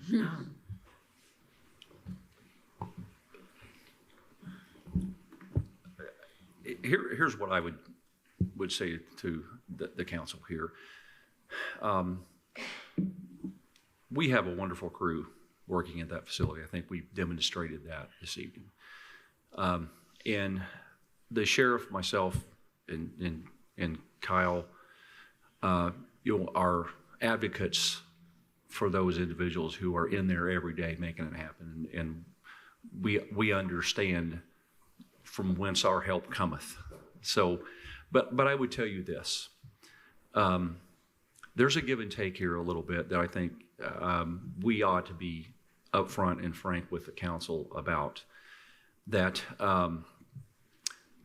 I'll use the term longevity, although it is people understand that when you're talking about 20 years, that's a pretty nice run. I've been involved in lots of different pay matrices, different setups, and they usually land somewhere between 10 to 20 years. That's pretty common. So I guess what I'm trying to say here is when you look at that people in the jail have a different job. They are exposed to different issues that other employees are more than likely not exposed to. But when you talk about the stair step that Molly brought up here, that you've got 1 year, and then you've got a 3 year, and you've got an 8 year. And what it really balances out to is what a jail officer achieves in 20 years in terms of that longevity is about 11 years ahead. Was I pretty close on that, Molly? So, Relatively. yeah, so I think that 20-year recognizes that because it's done annually and yearly. So I just don't want this body to feel like we're in here, asking all the time. I think you've been more than fair with us. Okay. And I think that 20-year cap, we're not involved so much in the bargaining unit. And I understand that as a bargaining unit, you're going to want to come in there and ask to get whatever you can here. But in fairness to this council, I'll repeat myself a little bit here, that annual increase that puts them on the faster track, I think recognizes that service there in that confined facility. So just from our perspective, I think the 20-year cap is pretty fair. I truly do. Thank you, Chief Deputy. Councilor Munson. In our deliberations about compensation and benefits for employees, we've worked very hard as a council to be as fair as we can to each of our county employees, recognizing that there are differences in setting of salaries, contracts, state requirements, etc. And I want to support what is most equitable for all our employees together. And I'm not sure I know what that number is. I would like to better understand that number. Can anyone answer that for me now, or? I don't think we can, Councilor Munson. And what I'm going to suggest, just to complete the circle here, I'm hearing we don't have the information we need to make a decision. And I appreciate what Chief Deputy Parker said. If there's no objection from the council, I would like to offer that we table this indefinitely until more information and better information is presented, and then we can resume it to the agenda. Okay. Is that good? Without objection? All right, so ordered. That's good. Thank you very much. That takes us to item number 14 on the agenda. Council, I move to approve the Commissioner's request to amend the 2024 Salary Ordinance General Fund Commissioners Account Line 17301, Board Members per person per meeting amount from $25 to a range rate of $25 to $100, with a note that board members will not receive compensation for canceled meetings. Second. We've got a motion and a second. Ms. Turner King, can you tell us more? Yes, so this request specifically increases the range to accommodate for higher per diem for the Drainage Board. The Drainage Board is tasked with providing a much-needed review and technical expertise related to stormwater and other drainage issues. They, at their monthly meetings, interpret drainage easements, assist the MS4 coordinator with review of upcoming development, and in an effort to encourage board members that possess a certain level of expertise and technical knowledge, the Drainage Board and Ms. Ridge at Highway thought it might be better to increase the compensation that they receive for each meeting, with a caveat that they would receive that compensation if a meeting was held. So if they come and there's no quorum and it's canceled, we're not giving them a per diem. And so this just increases the range so that the Drainage Board specifically, and not all boards and commissions, could get a higher per diem. Okay. And then if this is contingent on the commissioners approving a ordinance change tomorrow, because there's an ordinance that establishes the per diem for the Drainage Board, and my recommendation there is that the ordinance would just be changed to reflect that the Drainage Board per diem would be in accordance with the salary ordinance. Okay. Thank you very much, Ms. Turner King. I'll go to questions from council. Any questions? All right. Hearing none, I'll go to comments from the public.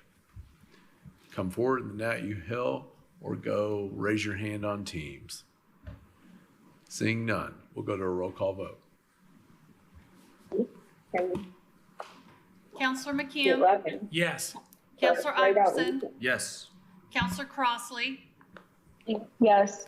Counselor Wiltz, Yes.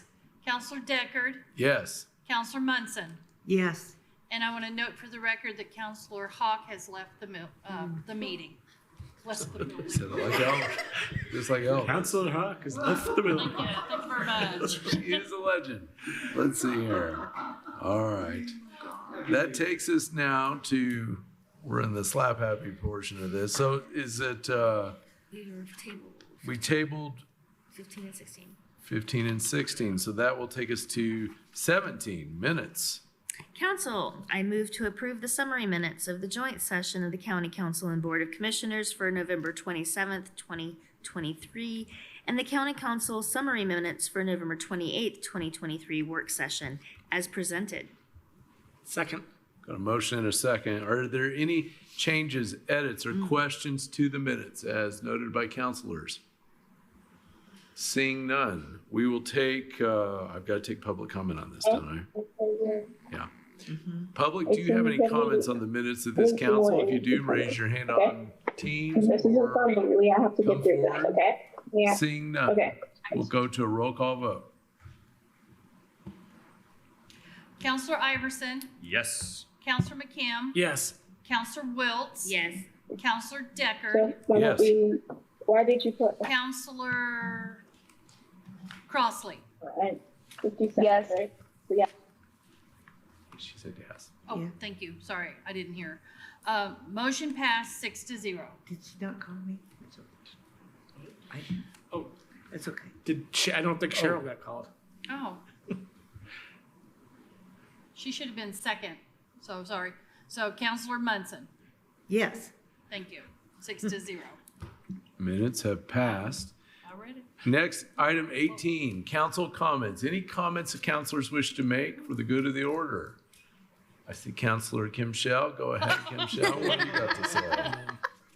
So, I wanted to clarify for the record that when, the vote was taken with regards to the President pro tempore, I thought I heard pass from Counselor Crossley, but she actually voted yes, and it may have been that I wondered about confusing that, delay. So I heard an S, so I assumed it was pass.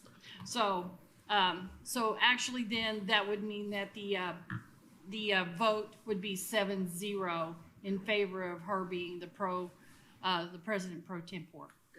Thank you, and So, congratulations I just wanted to again, clarify that. Thank you. Pro Tem Crossley.